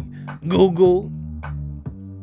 I said I'm a sick fuck. I like my dick suck. I like to get buck. I like these hoes what? I like to. I'm a sick fuck. I like to sit something. Look at that suit though.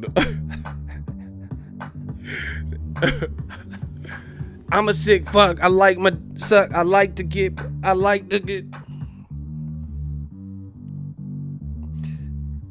Get out of here. Pay-per-view is dead, bro. Look at this suit. This shit look terrible, bro.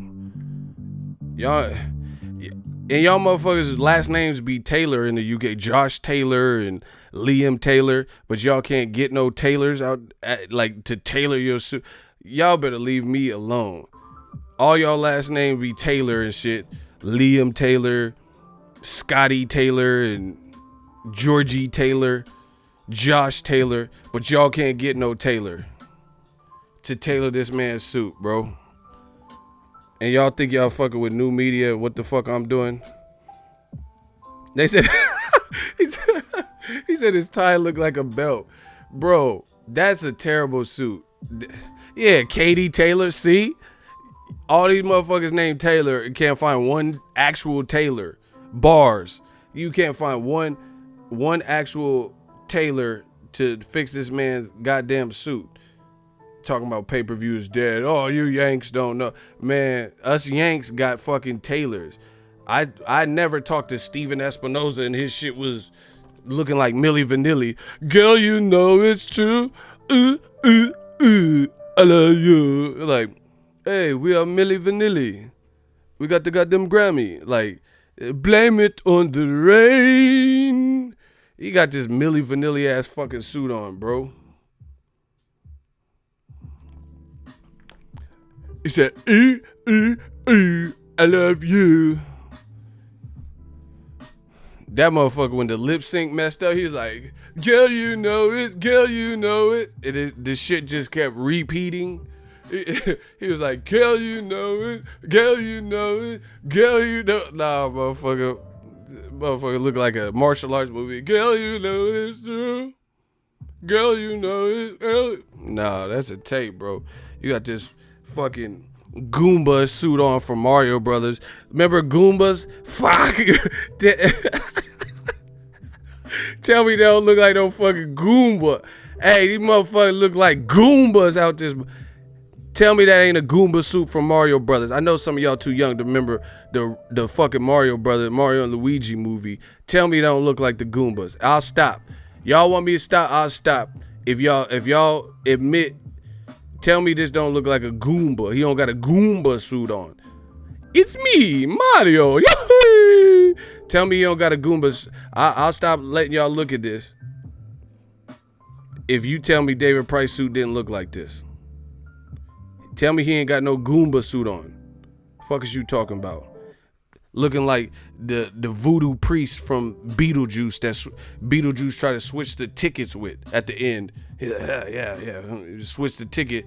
That dude sprinkled that shit on Beetlejuice. Oh shit. The head got all small. Fuck is you talking about? I'm new media. This motherfucker, y'all got these Goomba ass suits. Look. That motherfucker got a Goomba suit. I ain't no fucking fool, bro. I know what I'm saying. Look. That look just like that David Price chopper suit. Look, he even shaking his head too. Y'all got these fucking Goomba suits fucking with me, bro. Talking about pay-per-view is dead. Hey, old media is dead. I told you. Big ass suit. I know David Price a big dude. You ain't that goddamn big. Them motherfucker, they look like Kevin Hart with a Shaq suit on and shit. Y'all better leave me alone. Y'all got all the Taylors in the world. Josh Taylor, Katie Taylor, Liam Taylor, Georgie Porgy Taylor. And ain't got no real Taylor to tailor no suit. You could have went to Nordstrom Rack. You could have. I got it at Ross. Man, I ain't stopping shit. I run boxing, new media. It's a new era. I'm tired of the same bullshit. That's like putting Big Pun's suit on Cardi B or something. Cardi in the Rari. AK Cardi in the Rari. Like, this shit don't even look right. He said his Taylor was smoking that Cali Green. He was on that whatever Gerald Miller was on to make this shit, bro. He was on EPO and Death Row East. He was on. Yeah, look at that suit, bro. Tie looking like a fire hose. That shit is crazy. This man went to big and tall.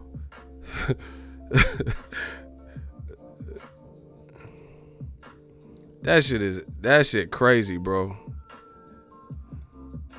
That got him looking like fucking Thanos or some shit. That man put on Thanos' suit.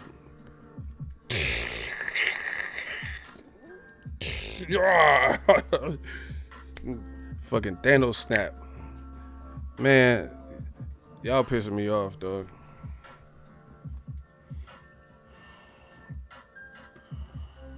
Y'all talking about pay-per-views dead. Y'all need to kill them suits off before anything else. At least Eddie Hearn, he don't be dressing like that. I give it to him.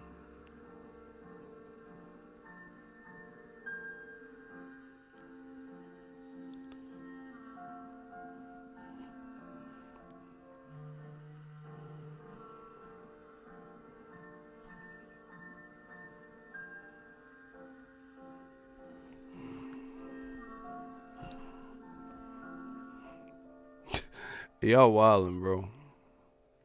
So anyway, yeah, pay-per-view ain't dead and all this stupid shit. He said, stop, I'm gonna crash my car. Don't do that.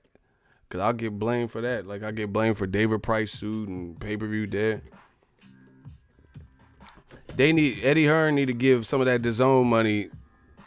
They need he need to put a Taylor expenditures in there.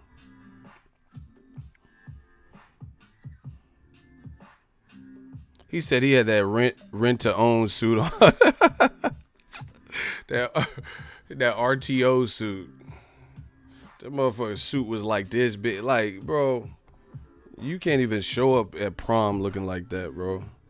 Not at the school I went to. You'll get roasted.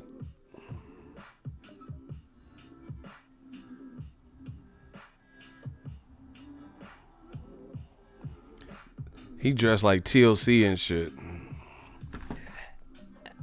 Oh,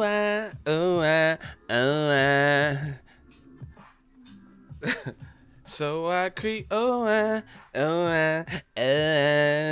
baggy ass suits and shit. Don't go chasing waterfall. Listen to the river. So I creep. The merit that and the loneliness.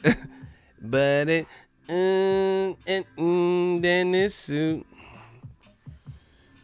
He had that TLC ass Nickelodeon. All that, this is all that. That Key to the Kill, fucking Good Burger, all that looking suit. Fuck you mean?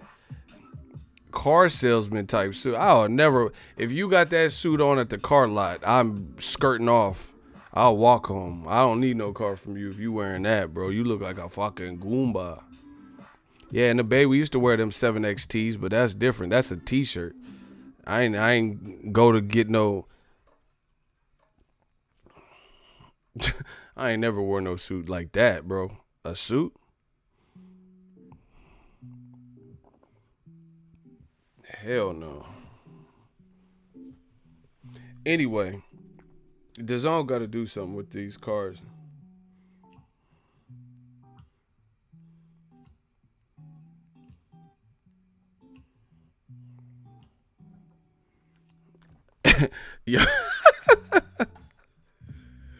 Y'all gotta really chill, bro.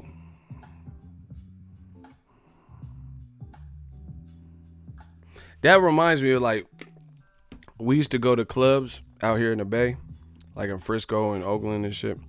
And, like, some of them used to have strict dress codes. Like, they didn't want too many niggas in there. You know what I'm saying? And then I had this one friend. He was like dark skinned, and he used to always get rejected from the club.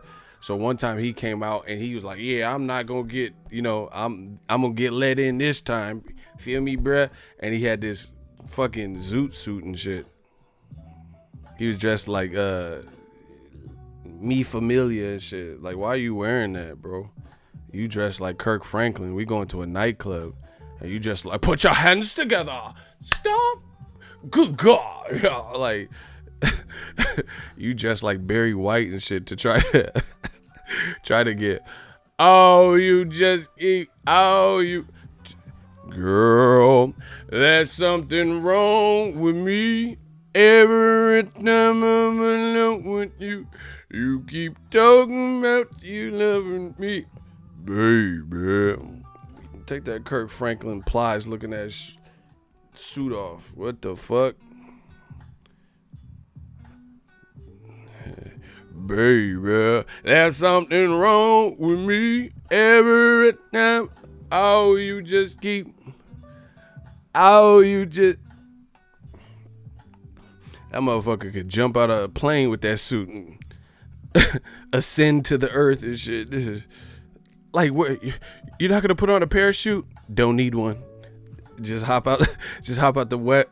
Remember Keanu Reeves on Point Break? He was like, "I know it burns, Utah. It's like acid in your mouth, but not this time, Utah." And then Patrick Swayze jumped out the plane, and then Keanu Reeves was like, no, fuck. Ah! And he jumped out the plane with no chute. That's David Price. That motherfucker just jump out. The ride is over, Bodie. Just jump out with no chute and be cool. That fucking Eddie Munster ass suit on. Y'all talking about pay-per-view is dead. Y'all got me fucked up. Real talk, y'all got me fucked up.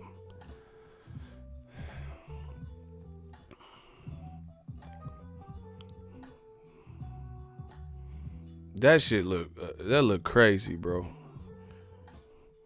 Fucking Charles Barkley Shaq ass suit. Fucking Blue Chips Kazam ass looking shit, bro.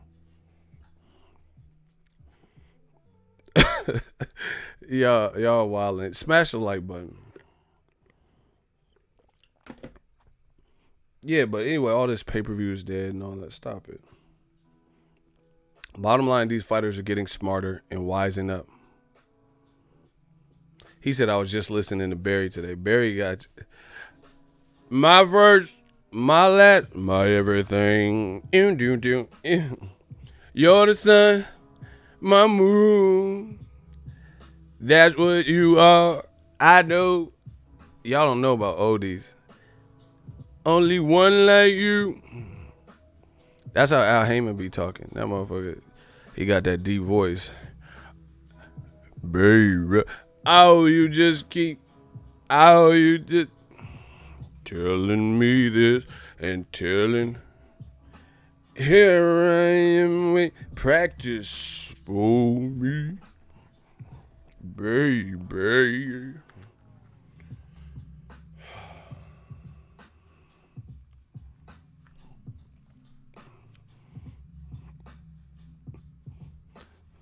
Anyway, yeah, man, people, Luis Ortiz is ducking. It ain't his responsibility to fix this Gerald Miller mess in this Dazn card. And once again, we got to get redirected. Why is Dazn throwing Golovkin all this? See, this is what I told y'all. This strategy is crazy. It's crazy what they do to certain fighters. I'm going to keep saying this. How you going to pay Golovkin $15, $20 million? Whoop. The world gets to see it. He fighting Steve Rolls that nobody really even knows. Never fought a 12-rounder. Only fought one 10-rounder. And the world knows he's getting this much. So much money. Golovkin is so much money. He leaving Abel and shit. He's like, oh, shit, I got this different type of money. I don't need you, Abel. I'm going to train myself. Fuck what you talking about. You know what I'm saying? He making all this money. And you arguing with Luis Ortiz over $5 million, but you got $1 billion budget. This shit don't add up.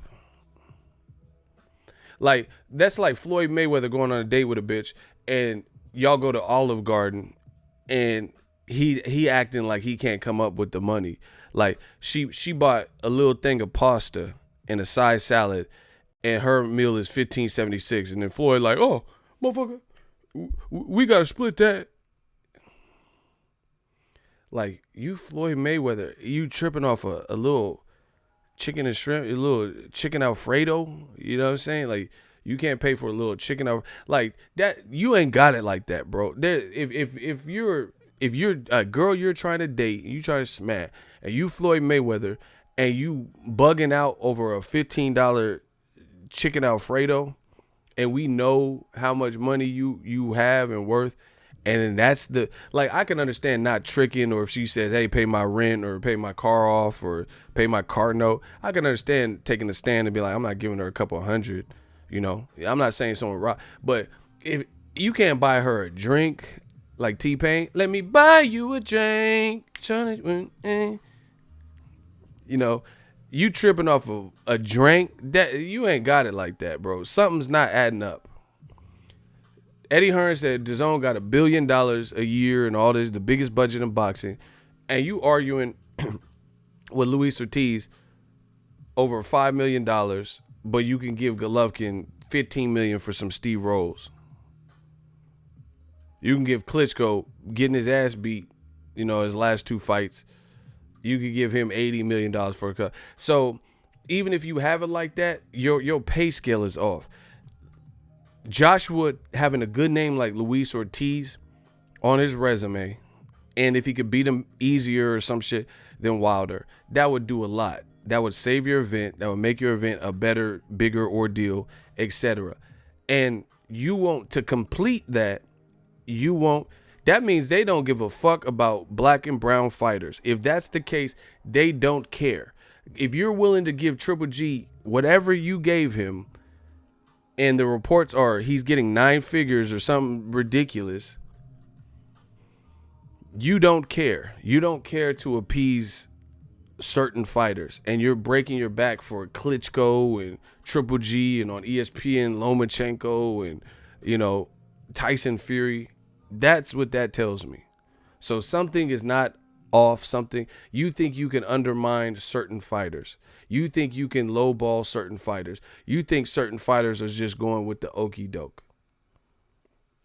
That's what that tells me. They're almost offended if you don't accept whatever they offer you. That's what this is telling me. Or your money is not as like prominent as you're saying. Something gotta be up. You arguing with Luis Ortiz, he's coming in clutch if he fights you. It's a great name, and you arguing with him for $5 million, but you can pay Canelo, you know, $25 million, $1 billion, trillion for $1 billion. You know, you could pay him all types of shit to fight Rocky Fielding. This the real deal. This the real deal. Real deal for non-international. Oh, y'all getting hit over the head, man. Shout out to my man's $50. This is the big one. When it start looking like the Wildberry Skittles, you know it's the big one. Shout out to Fanon International Boxing, FIBC. Appreciate you. $50 super chat. Salute. Respect to new media. Man, we just going to keep hitting them over the head because they know all this shit makes no sense. Appreciate you. Give it up for Fanon, D. Bevel, and all the super chatters. Can we get some claps in the comment section? See, this, I'm trying to tell y'all people, this is what they hate. Black businesses supporting other black businesses and just not even just monetarily giving their time, lending their ear, lending their support, showing face, showing unity. This is what's killing them. And we going to make sure we keep doing this. We are going to destroy these bullshit narratives and double standards, or we're going to make it so painstakingly obvious what you are doing, because we all see it. We all felt it. We all felt it for a while. We are going to destroy these things. You know, they think black fighters primarily, some brown fighters, but they definitely think black fighters are just supposed to, like, this is some Django shit. They just supposed to just take whatever, you know, Afro-Cuban, black fighters. They think you're a minority, just take it. What do you mean you don't want this deal? What do you mean you won't do this? Them days is over. This ain't Amistad and shit. Oh, you took everything. You know, fucking, oh, that's Blood Diamond, but same motherfuckers. See, they just put the same, in Hollywood, they just put the same black dude in. Like, we need a dark-skinned guy. Jimun Hansu, yeah. Put him. Anyway, this ain't Blood Diamond. Is you took everything. You know, this ain't Blood Diamond, Django, whatever the fuck, Amistad, whatever the fuck y'all think this is. Them days is gone. More people are seeing it. More people are talking about it. And, you know, it's pay like you weigh season. It's the comeback season. It's the rise of the underdogs. You could give Klitschko for getting his ass beat. He's a legend. But he got destroyed. Joshua hit him with the uppercut so fucking hard, his neck was like Pez dispenser. You could offer him $80 million, but you really want me to say Luis Ortiz is dunking? You don't want to give him an extra $5 million more than what he shouldn't even be getting what Gerald Miller is getting, because he's done more than Gerald Miller. Shout out to Fanon. He says, salute to the chat. Get an ego membership. He qualified and deserves it. Appreciate you. Shout out to my guy from Vegas, D. Bevel the champ, $5 super chat. Now let's see if he's still claiming Mexican style after firing Abel. That's a good point. I'm curious to see that. He straight robbed the fan base to bring all those earnings back to Kazakhstan. See, and this is what happens. If we don't, in America, if we don't take care of, you know, American fighters, who else is going to do it? Because other people, they get a bag and they go back to their communities. Maidana didn't buy a house in Texas. He didn't come buy a house in Cali. He went straight back to Argentina and was living like Narcos Maidana. That's cool. This is his bread. He's earned it. You know, he took the punches. I have no problem with that. Canelo, when there's different things going on, he go and start businesses in Mexico. His gloves are produced in Mexico. Boxing is life. That's cool. Do that. Give back to your people. I don't fault it. You're supposed to do that. You know what I'm saying? But when black people want to support black businesses, you're racist. You know, get out of here. Them days is over, bro. You know, that shit, it doesn't make sense. Nobody's falling for that. If you black, white, Chinese, and you like Crawford, enjoy. He's a great fighter. If you like Errol Spence and you want a man down shirt, get it. I'm going to encourage and support y'all. You know what I'm saying? They want you to, you know, we doing like Black Wall Street. You know, it's okay to support black-owned business. They want you to be scared and try to shut you. Oh, shut up. It's not about race. Okay, that's cool. But there's nothing wrong with, I like all fighters from different creeds and shit. You know, me, myself, I'm mixed. So I don't have no business just saying some stupid shit. But I see the bullshit. And I've always been a person to stand up for what I see. You get what I'm saying? I'm not going to be out here cooning and and acting like some old dumb shit when I see the bullshit. I could easily just play, oh, I don't know what you're talking about. Go to them other channels. They'll do that all day. I'm not doing it because I see what they're doing. Talking about Lomachenko pound for pound #1. Based on what? They cannot stand to see a black. They don't want to. I tweeted this earlier too. And I would love, like, see, these motherfuckers is cowards, bro. They cowards. Because I'm at the fights. I pull up to the fight. Ain't nobody says shit. You're fucking racist. They don't say shit to me. They don't say nothing. They don't say, because I would love to debate and talk about some of these things that we talking about. In person, in the flat, I'm the same person. I'm the same man in front of this mic that you see in person. They don't say shit. They don't say nothing. They say all this goofy ass, monkey ass shit on the internet. I'm not no internet dude. I'm the same. If you want to have an intelligent, adult-like conversation, in person, I'm the same person. We could talk the same thing, eye to eye, face to face. They don't say this shit. They don't. Well, I'm at Earl Spence, and they're not talking like that. But that's the problem with the internet. You just say whatever you want and then flee. Say all this stupid shit. You ain't trying to have these debates face to face. You know what I'm saying? Cowards. I actually respect the racists from back in the day more than I do now, because at least they didn't like you. They just burn a cross in your shit. They'll just pull up. These newfound racists is pussy. Straight up pussy. They ain't gonna say, they don't do. They hide, and you have to decode the Da Vinci Code to find out that they racist. They closet racists and shit. Y'all pussy. Straight the fuck up like that. Anyway, we all see it. Shout out to Winston Barker, new member. Look, America, they don't want to see a black man, yep, all caps, deal with it, atop of nobody's list. They'll do anything to prevent that from happening, even if it means lying. It's sad. Yeah, I said it.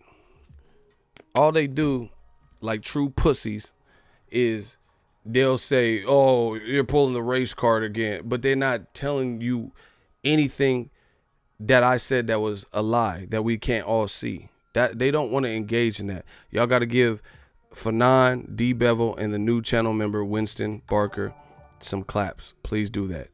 We are a community here.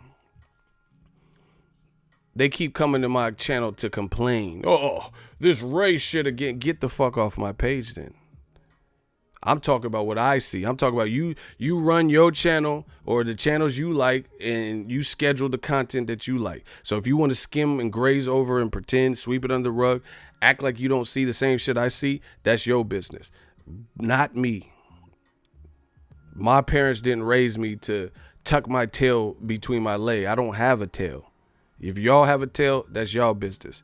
You can be Sonic and Tails and shit out this motherfucker. I don't care. Don't come to my shit. Don't watch me. Tell all your friends I suck and I'm race bait. I don't care. Now that that's settled, these companies, they got to do something. They getting strong arm. You going to have to do what's right, or it's going to be ugly. It's going to be ugly for you. You want us to, they want us to turn on Luis Ortiz. He ain't do nothing wrong. He didn't fail the drug test that canceled June 1st. They want us to be in the comment section arguing. Luis Ortiz, shout out to y'all. Shout out to y'all. Don't just take anything. If you like the deal, take it. If you don't, then renegotiate. That's what negotiations are for. I ain't, especially when the camp has a history of listen, how is it that everyone is complaining about the same thing and you are expecting me to believe that it's not the team that's doing this, but everyone's complaining about the same thing? Like, just picture some Me Too shit, because that's popular right now in this society. So if every woman that I ever worked with was coming out, oh, Ego grabbed my butt, he motorboated the shit out of me in the break room. I didn't want him to do these things. He touched me. Oh, he grabbed me by the hair. He did this. He blah, blah, blah. Y'all would believe it. You know what I'm saying? But luckily, I'm a gentleman, and I don't touch women inappropriately. Right? But if there were some allegations or something like that to me, right? Y'all would start believing it. The more you get what I'm saying? The more you start hearing these claims, you'd be like, oh shit, man, maybe ego's a creeper. Right? We're telling you, showing you what we're seeing, what we're talking about. You ain't gonna shut us up. You ain't gonna just sweep it under the rug and act like you don't see it. Like you don't see every single time Errol Spence does something, you see some stupid ass comments. It's like how you get treated worse for looking better when you black. Just explain that. Clarissa Shield beat Christina Hammer's ass. Don't get no praise for it. She's 24, undisputed. Lomachenko is 31. Never had more than one belt until he got into a weaker division at lightweight. He get put pound for pound number 1. You tell me what's really good. They rather put everybody else in the higher positions, you know, especially after Floyd. They're like, man, he gone, cool. Let's get somebody else, you know, let's mix this up. Not another brother, not another one. But fair is fair. If it's a black fighter, if it's a brown fighter, if it's a white fighter that deserves to, that's what we about. If they deserve to be there, then they deserve to be there. Or if they're the most deserving, that's cool. I'm not saying just throw somebody because they black, you know. I'm not saying that. The Black Channel. The Black Channel. Why would... See, and that's the type of bullshit that they try to counter with. That don't work. Ain't nobody saying you ain't never heard me say James Kirkland is the truth. You know, I say he fun to watch or some shit. You ain't never heard me say he pound for pound number 1. I ain't never said no shit like that. I ain't never said Ryan Blue Chip Martin was the one to beat. I ain't never did it. But I have told you about Terrence Crawford and his skill set. I have told you about Errol Spence. You better check for this motherfucker. I have told you about Wilder's power. I have told you about Floyd Mayweather. Guess what? All them fighters I told you about, that's right, they fucking undefeated. And I've been telling you about them for years. I ain't never said Ryan Blue Chip Martin is the guy to beat and the next to watch, and no one gonna beat him in the next 5 years. You ain't never heard me say no bullshit. But that's what they tried to act like. They try to act like, oh, you like black fight. I don't give a fuck. You green. You Shrek looking motherfucker. I don't care about that stuff. But I give credit where credit's due. That's the problem. They don't want you to give credit where credit is due. That's the problem we have. That's what we have. If Lomachenko was the rightful owner of the number 1 spot, no problem. Don't care. But he's not. He shouldn't even be above Usyk. They both from the same region. He shouldn't be above Usyk because Usyk is going to people's backyards, shutting them out, knocking them the fuck out, embarrassing them, and it's true competition per his division, and he's moving up to a division really with killers in the heavyweight division. These dudes are bigger, stronger, and he won all the smoke. Shout out to Usyk. So we give credit where credit's due. It's not about black, white, and stuff. They make it about that by the disrespect that they do. I think Usyk should be above Lomachenko. I think Canelo should be above Lomachenko. I think Terrence Crawford should be above. Look at it. Terrence Crawford, black guy, you know, he moved up weight classes. Lomachenko moved up weight classes. Crawford moved up to welterweight after becoming undisputed. Lomachenko has never had more than one belt in his lifetime until he got to lightweight, which happens to be pretty dry, minus the young talent, Devin Haney, Ryan Garcia, Teofimo. And they're still, you know, developing and trying to get into title contention, right? Loma wasn't undisputed. He has a loss, something Crawford doesn't have. He has far less fights, 4 or 5 times less fights, 3 times less fights than Crawford, etc., right? He lost. He got dropped by Jorge Linares. Crawford moved up. Y'all keep talking about this Gamboa bullshit. Crawford ain't even being dropped. Gamboa buzzed him, hurt him, cool. Crawford didn't get dropped. Crawford didn't get dropped by Jeff Horn, a big puncher who had Pacquiao fucked up in the 6th round and beat Pacquiao. Benavidez is much bigger, can box, comes from a fight family, has an amateur background. He didn't drop him. Crawford knocked out all these guys.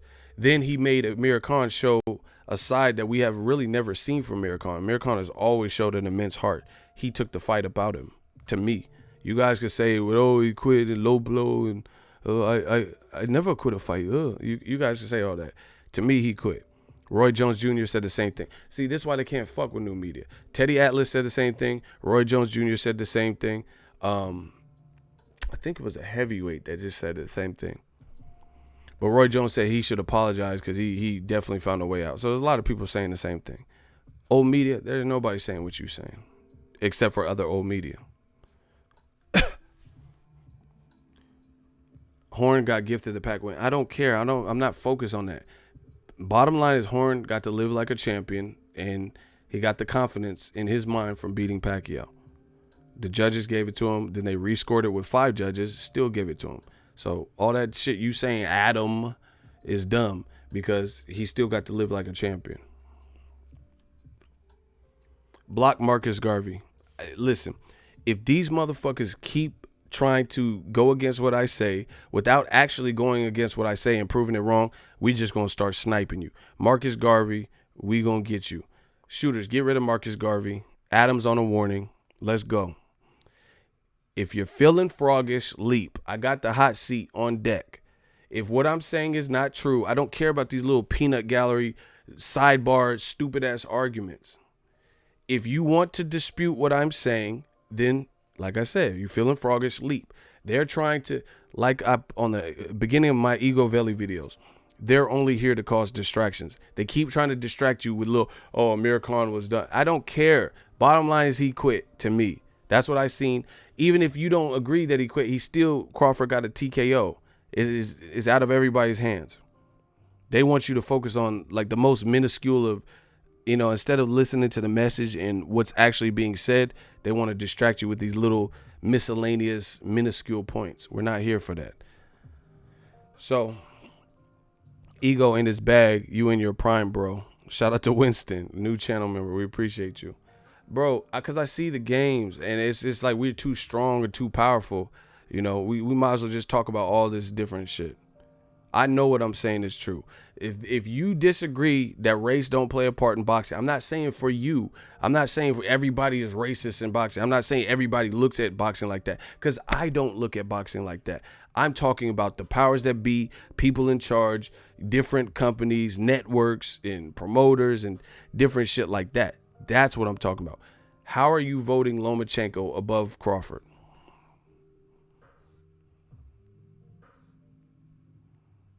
How?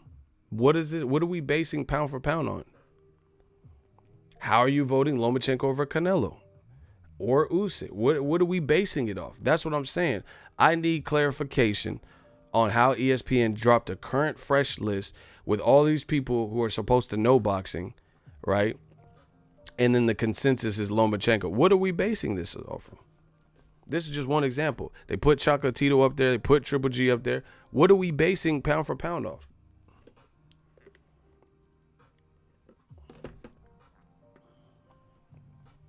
That's what I need to know, so I can, make a discerned, conscious effort.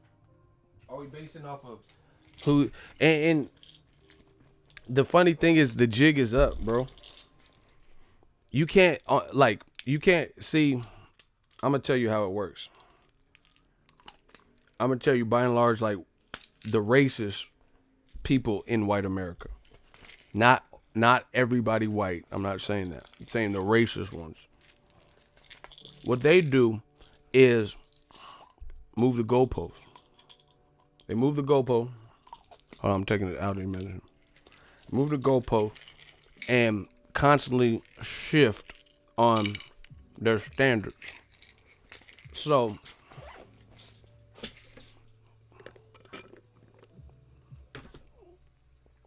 for example, here's how it goes. They'll shift their standards, move the goalposts. Floyd Mayweather moved up 5 weight classes. He was naturally not the bigger guy from a lot of guys he fought later in his career. So he might not get the stoppage. They'll tell you, I don't like Floyd. because he doesn't get the stoppage. He's a runner. He's boring.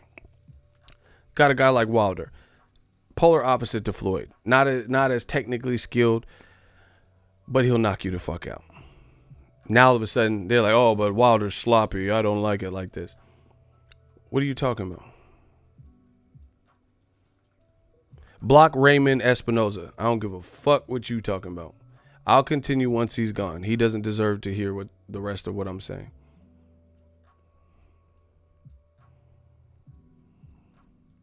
Shooters, please police the comment section so I don't have to keep stopping.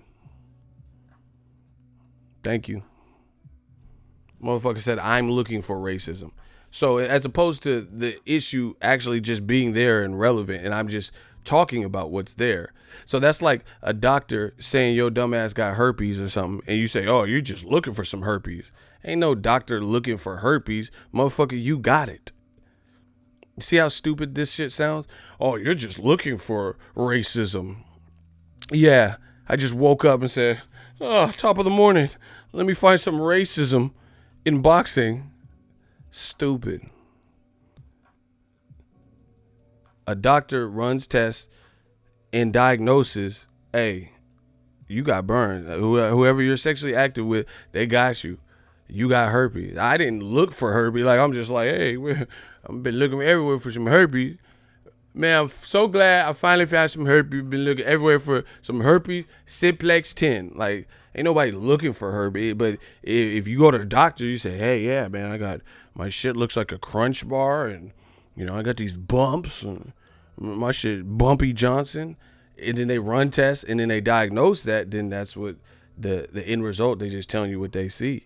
You got that Crunch Bar. You know, you got that Nutter Butter. You got that Bumpy Johnson. That's not the doctor's fault, you know, that you got that Bumpy Johnson, that Willy Lump Lump, that Crunch Bar, that Nest, you know, that Nestle. That's your shit. You got the Rocky Mountains. That's your problem. See how stupid that sound?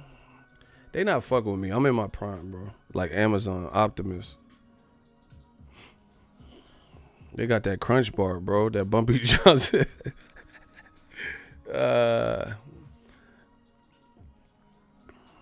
Anyway.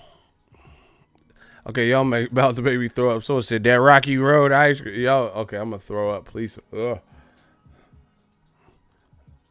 You got them raisinets growing and shit, bro. That's your fault. Should have been more careful. Anywho. I'm not looking for anything. I'm just telling you what the fuck I see in this game. But anyway, what are we basing it off of? You know, pound for pound, what are we basing this off of?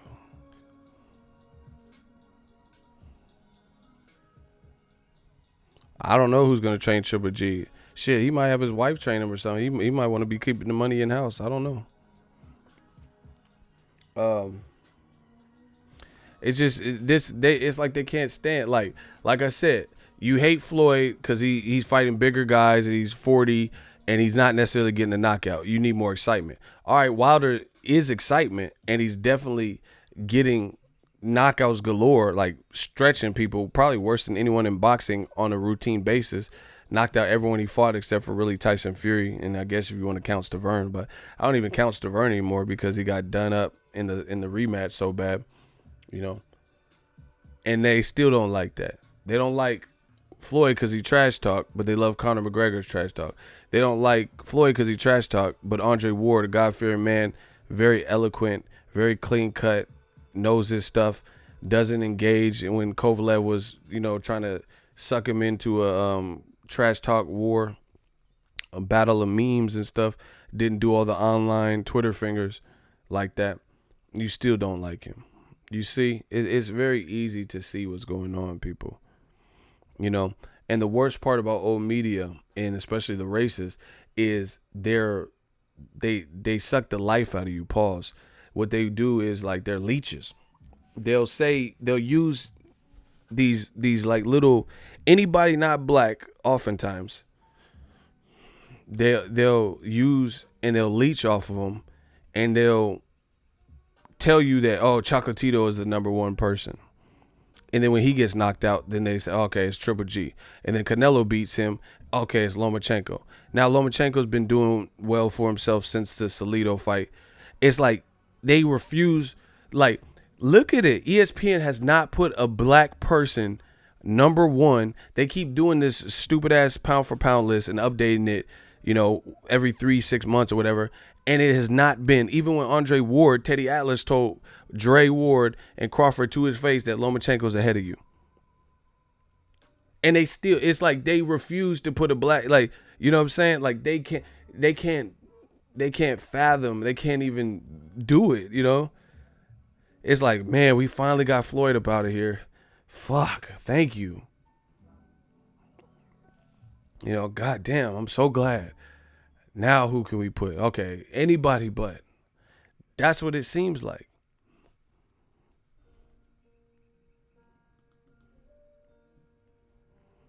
Block Ray Espinoza. I'll continue once he's blocked.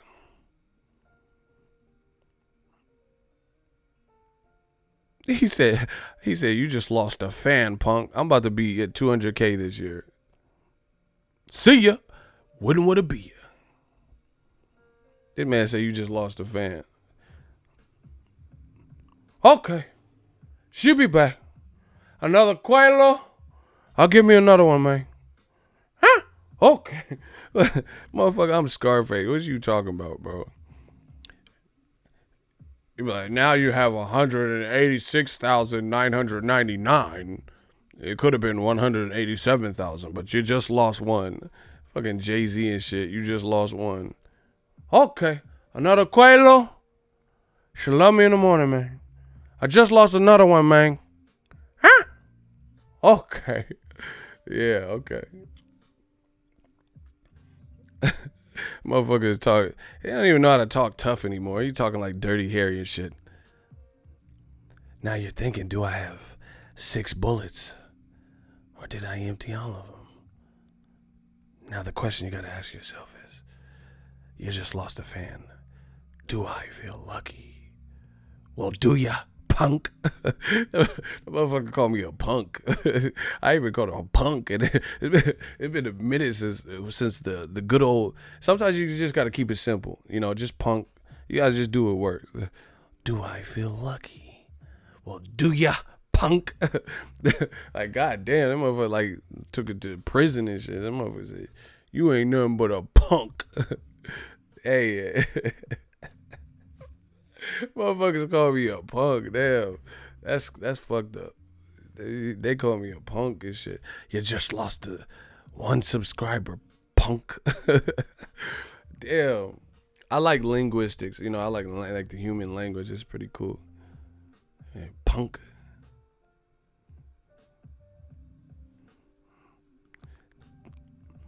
Now you're talking all this race shit. You gotta ask yourself, do I feel lucky? Well, do ya, punk?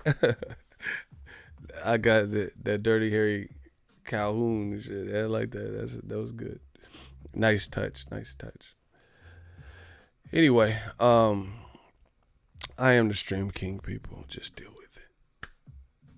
Ooh, that Fanon super chat still sitting pretty. Not too bad for it. Not too shabby for a punk. You know what I'm saying? $50, super chat. Thank you.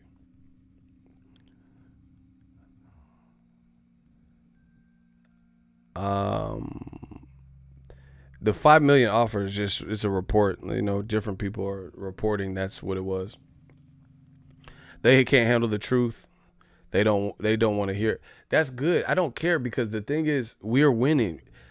The stuff I'm saying, they're not refuting. So that's good, because the only thing you could say is, fuck that guy, do I feel lucky, punk, all this extra shit, but you're not refuting what I'm saying. So that's good. We're off to a good start. You know what I mean? It'd be different if I was saying stuff and they'd be like, oh, your fact is wrong here. Oh, that date doesn't align up. Oh, Lomachenko never fought this guy. Oh, he deserves to be number one because of this. That would be different, because then I would look foolish, because what I'm saying would be getting blown out the water. They not doing that though. So that's great.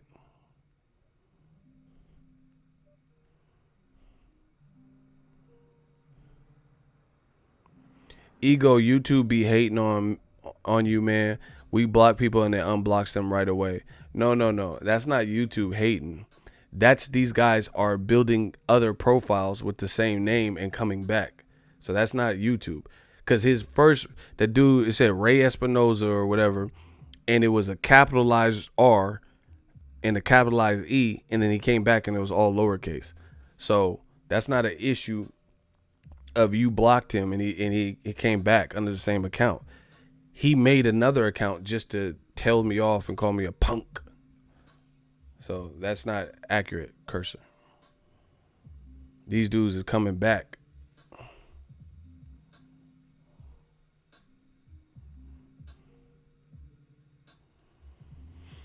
He had a different profile pic too, see? Anyway, people see, and this is, they try to distract you. That's what it is. Me saying what I'm saying, they'll try to make it like I'm racist throughout it all, because I'm talking about what I see in this boxing game, citing my sources, giving you examples, explaining what I disagree with, what doesn't make sense to me, how certain things keep happening to certain people and certain fighters, and how certain people are approached and treated, right? Somehow they'll try to flip it. It's like reverse racism or something. They'll try to flip it like I'm the bad, like I'm the racist one. Like I'm just going out here looking for like issues. Oh, you're just race baiting. You just want something. No, it's not going to work, because the easiest thing to do is that. The hardest thing to do is to refute what I'm saying. If you don't agree with it, then let's hear your argument. Tell me how Lomachenko is over Canelo, Usyk, and Crawford. That's if you guys learn to read between the lines, that's what they won't do. They'll cause all this ruckus and, oh, ego's biased, ego's racist, ego don't like this, and he hates this person. But they won't actually go against what's being said. All me being called names and all that, that's cool. Go against what I'm telling you. What I'm telling you I see. That will impress me. Me being called a punk and all that doesn't impress me. Anybody can do that. A little kid can call me a name. Have an adult argument. Tell me what Lomachenko has done and showed you. And please don't say his amateur pedigree, because he's not being ranked as, if you rank him the best amateur ever lived, nobody cares about that. Like, nobody's disputing, does he have the greatest amateur record? So if you put him on that list, that's cool. You know, you would have more of an argument. Nobody's going to say, oh, blah, blah, blah. He got 2 gold medals and stuff. This is a pound for pound current pro boxing pound for pound list. So all the amateur has nothing to do with anything. You know what I'm saying? It's about what have you done as a pro.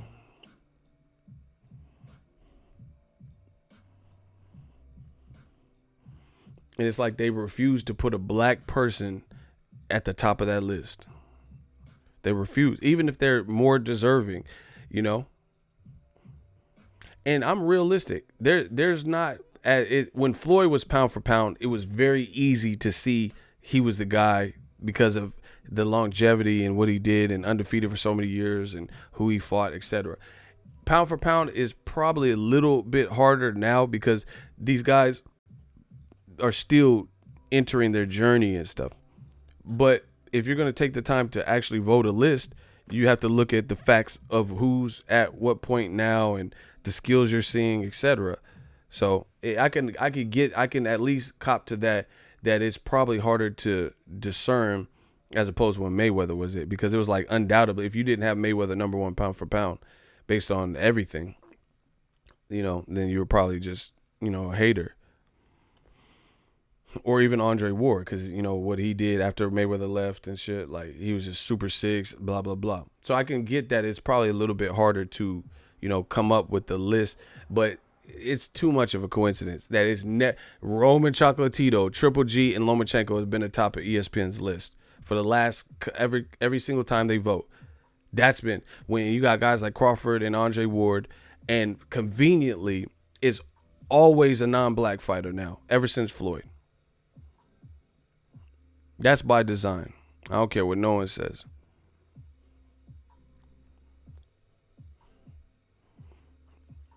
I don't even do a pound for pound list, to be honest, because it's just wasting my time. I know who's a good fighter and I know who's not, you know what I'm saying?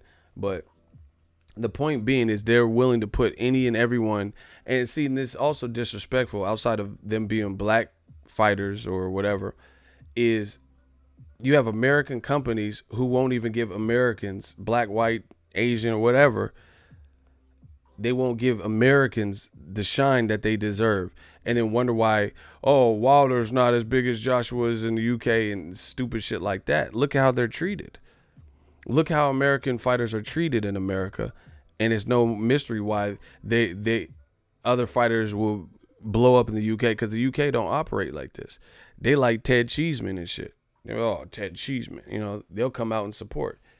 You come to America, you know, oh, fucking Wilder, windmill, chicken leg, you know, a bunch of stupid shit. But the good thing about old media, what they do and how hard, it always seems forced, you know, and over time it's going to be shown. You know, I don't know what Lomachenko's career, but they're just putting pressure on him because people are going to start demanding better than Corolla fights and stuff like that. You better than Muhammad Ali and Floyd and, you know, pound for pound number one. All right, let's start seeing that. Let's see Teofimo. That's looking like more of a contest than even guys who are in line for belts or have a belt. You know what I'm saying? So the good thing about new media is I'm not worried. I'm not pressed about it because the stuff I say, it's only a matter of time. Just like I told you, Chocolatito, he's cool, but he wasn't pound for pound. There's no way, shape, or form he had earned that number one over Andre Ward, you know. And then what they do, this is what the racists do. Floyd Mayweather went along with that dumb shit, and he was like, yeah, I have Chocolatito. And they try to use that. Floyd also said all lives matter and not black lives matter, all this dumb shit. And I'm supporting Gucci. So Floyd, that's his opinion, whatever. I don't give a fuck. That don't have nothing to do with me. But they try to use that because they know I respect Floyd the fighter, and I respect and I acknowledge that he's number one when he was fighting. So they try to use that against you. Oh, even Floyd said Chocolatito. Well, guess what? You and Floyd look dumb as fuck putting Chocolatito on the number one spot because he can't even beat a Muay Thai fighter in 2 opportunities. He didn't beat him. He barely got past Carlos Cuadras, who just lost and failed a drug test recently. You know, he struggled with McWilliams Arroyo. And you trying to tell me that Chocolatito was the number one. Errol Spence, Crawford, Ward, Caleb Plant, all these dudes look hard. David Benavidez, all these motherfuckers look way harder to beat. Anui, you know what I'm saying? They all look harder to beat than Chocolatito. But they fall in love with certain fighters, conveniently, usually fighters that aren't black. They fall in love with them and try to force feed you. So, you know, I'm not worried about it. I'm just telling you what I see. I'm not worried about it because the test of time, these fighters a lot of times can't stand the test of time. If either they're going to not be put in the proper fights and then people are going to get angry because we never get to see them tested, or they're going to get tested and then they're going to have to live up to the expectations and the hype that has been put before them, like Triple G. You see, ESPN, who looks bad? Me telling you Triple G was never pound for pound number one, or ESPN just recently saying Triple G was number one, he lose to Canelo. Triple G's Mexican style, and he just lost to a Mexican who brought the fight to him like he said he wanted. And then now he's fighting Steve Rolls, but he's claiming he got robbed by Golovkin. Who looks bad in that equation? Me, new media, who never ran with that narrative, or ESPN and HBO who pitched this stuff to you? He Mexican style and fights for the fans and all this stuff. Oh, you're fighting for the fans so much that you're fighting Andrade. Or you're not fighting Andrade and you're fighting Steve Rolls. Shout out to Big Time. That's another thing. He said Lomachenko himself has said Crawford is pound for pound number one, which is funny because they're still, that's how you know race is involved. How are you saying he himself as a fighter is saying he's not even number one, and you still trying to push it? Terrence Crawford is telling you, I'm the best fighter in the world. I'm the best number one welterweight. I'm the best guy in boxing. He ain't saying Lomachenko is. They still trying to, that shout out to Big Time. Can we get some claps for that? Another excellent point. Lomachenko ain't even saying he number one, and you still trying to feed us this. Terrence Crawford is saying he's like, man, I'm the dude in boxing. I'll beat Errol Spence. I'm the guy in welterweight. I'm the guy in boxing. I feel I could beat anyone. You hear the confidence. Lomachenko, I'm not saying he's not confident, but he's not even saying he's pound for pound number one. Crazy. And they still try to force you to believe it, you know? Errol Spence ain't talking like that. Errol Spence ain't telling you another motherfucker is way nicer than him. See? That's the thing they hate. They don't like that black fighter with that confidence and shit now. Errol Spence tell you, I'll beat anybody at man down. I fight Canelo. I fight Triple G, man down. That's the shit. That's how Errol talk. He ain't saying, he said he'll fight Canelo, a motherfucker at 160. He be like, yeah, I'll fight Mikey. I'll fight him. Call Al, man down. That's the type of talk Errol has. Lomachenko talking about, I might go back down to 130, guys.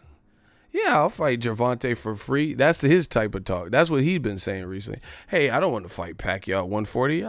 I'm not really a 140-pounder. He's old. That's a difference. That's a difference. Teofimo ain't talking like that. Teofimo like, yo, bring Lomachenko. There's multiple ways you can beat him. Feed him to me. I'll show y'all. I can't tell you. I can show y'all. That's how Teofimo's talking. That's how you're supposed to talk as a fighter. Lomachenko talking about Pacquiao too old, Teofimo too young, ain't done shit, you know, but I'll go fight Tank for free. Nobody believed that. So, anyway, I've been on here for a minute. I'm about to take a break. Old media, y'all got some shit. Y'all in a mess now. Triple G should have took Andre. What a weak-ass move to fight fucking Mike Rolls. You didn't even say his name right. His name is Steve Rolls. That's how you know it's bad. He called him Mike Rolls. People don't even know his name. People don't even know his name. His name is Steve. Steven. He said Mike Rolls. See, people don't even know his name. This is bad, bro. Shout out to Mexico, my people in Mexico. I love y'all. Listen, this is bad. Triple G fired his trainer, Abel. Abel calling Triple G greedy.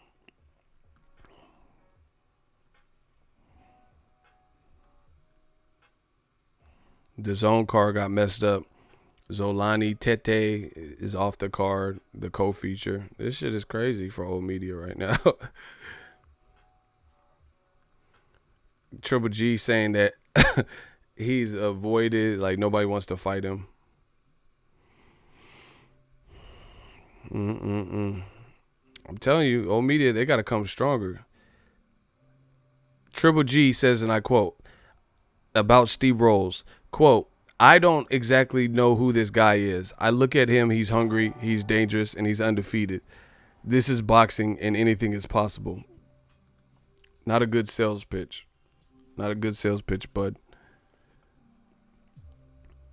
Triple G says, and I quote, I don't know exactly who this Steve Rolls guy is. I look at him, he's hungry, he's dangerous, and he's undefeated. This is boxing. Anything is possible. This horrible sales pitch. Triple G don't even know who his opponent is, bro. And he's supposed to be at the elite level, silver medalist, once beaten only to Canelo, you know, claiming he beat Canelo, and you're fighting a guy that's never fought a 12-rounder, and you don't even know who he is. Canelo fighting Fielding was stupid too. No, because Canelo at least moved up. See, y'all want to go. I got too much logic for y'all. Canelo moved up from 154, where he fought Liam Smith, 10.5 pounds to fight Chavez Jr. Actually, he moved up to 164. Oh, yeah. So 164.5. Beat Chavez. Fought Triple G. Failed the drug test. Fought Triple G again. And then after that, he moved up. He moved up and fought Rocky Fielding. Triple G ain't never left his division. And Canelo's younger. We talking about two different things. Triple G is 37 and supposed to be at the level, like really etching in his legacy. And he's fighting someone like that. 'Cause you can't compare what Canelo's done because Canelo got a better resume at a younger age and at least moved up divisions. So that's different. Triple G ain't moved up. Triple G's older, and Triple G's claiming he won, and he's fighting someone who's not even like Canelo. At least man style, right? Moved up to the full 168 to fight his unknown guy who has some version of a belt. So you could at least use that. Say, we knew Rocky Fielding wasn't probably that good, but he at least had a belt, and Canelo at least fought him at the full 168. Triple G fighting a 168 pounder at 164 who has no belt, no version of the belt, and ain't even fought in a 12 rounder. That's not the same, bro. I know people want to talk about the Fielding fight, but Fielding was at least a champion and got fought at the full weight. Triple G fighting this dude at a catch weight on top of all the other, deficits that he has.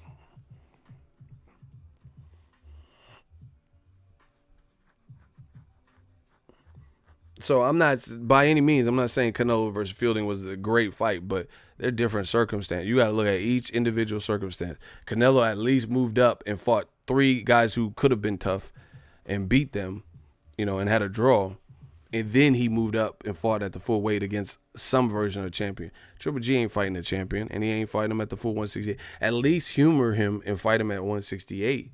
You're already fighting someone that no one knows. Why not? Why drain him too? It's a joke. And then the other thing is he claims he said he'll fight Chavez Jr. at 168. He said he'll fight Carl Froch at 168. Why are you fighting a guy like Steve Rolls who has done less than Chavez Jr. and Carl Froch, and you got to fight him at a catchweight? That doesn't even make sense. So you were willing to fight Carl Froch, who stretched George Groves twice, at 168, but you have to fight Steve Rolls, who has done the least, at a catchweight. See, people want it to be the same, but it's not. Mayweather fought Canelo at a catchweight. Canelo was 13 years younger, bigger, and they were in 2 different weight classes. So, yeah, I can understand a catchweight in a situation like that more so than anything else because they're in different weight class, meet in the middle, so to speak.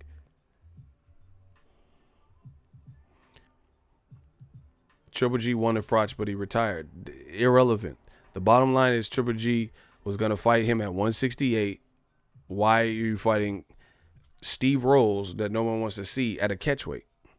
And you're supposed to be a menacing puncher. Floyd's supposed to be a pillow-fisted bitch, according to y'all. And he fought Canelo at a catchweight. So why is this, Thunder from Kazakhstan monster fighting at a catchweight? And he's supposed to be Mexican style. Y'all got some work cut out to y'all. Oh, media, I'm out.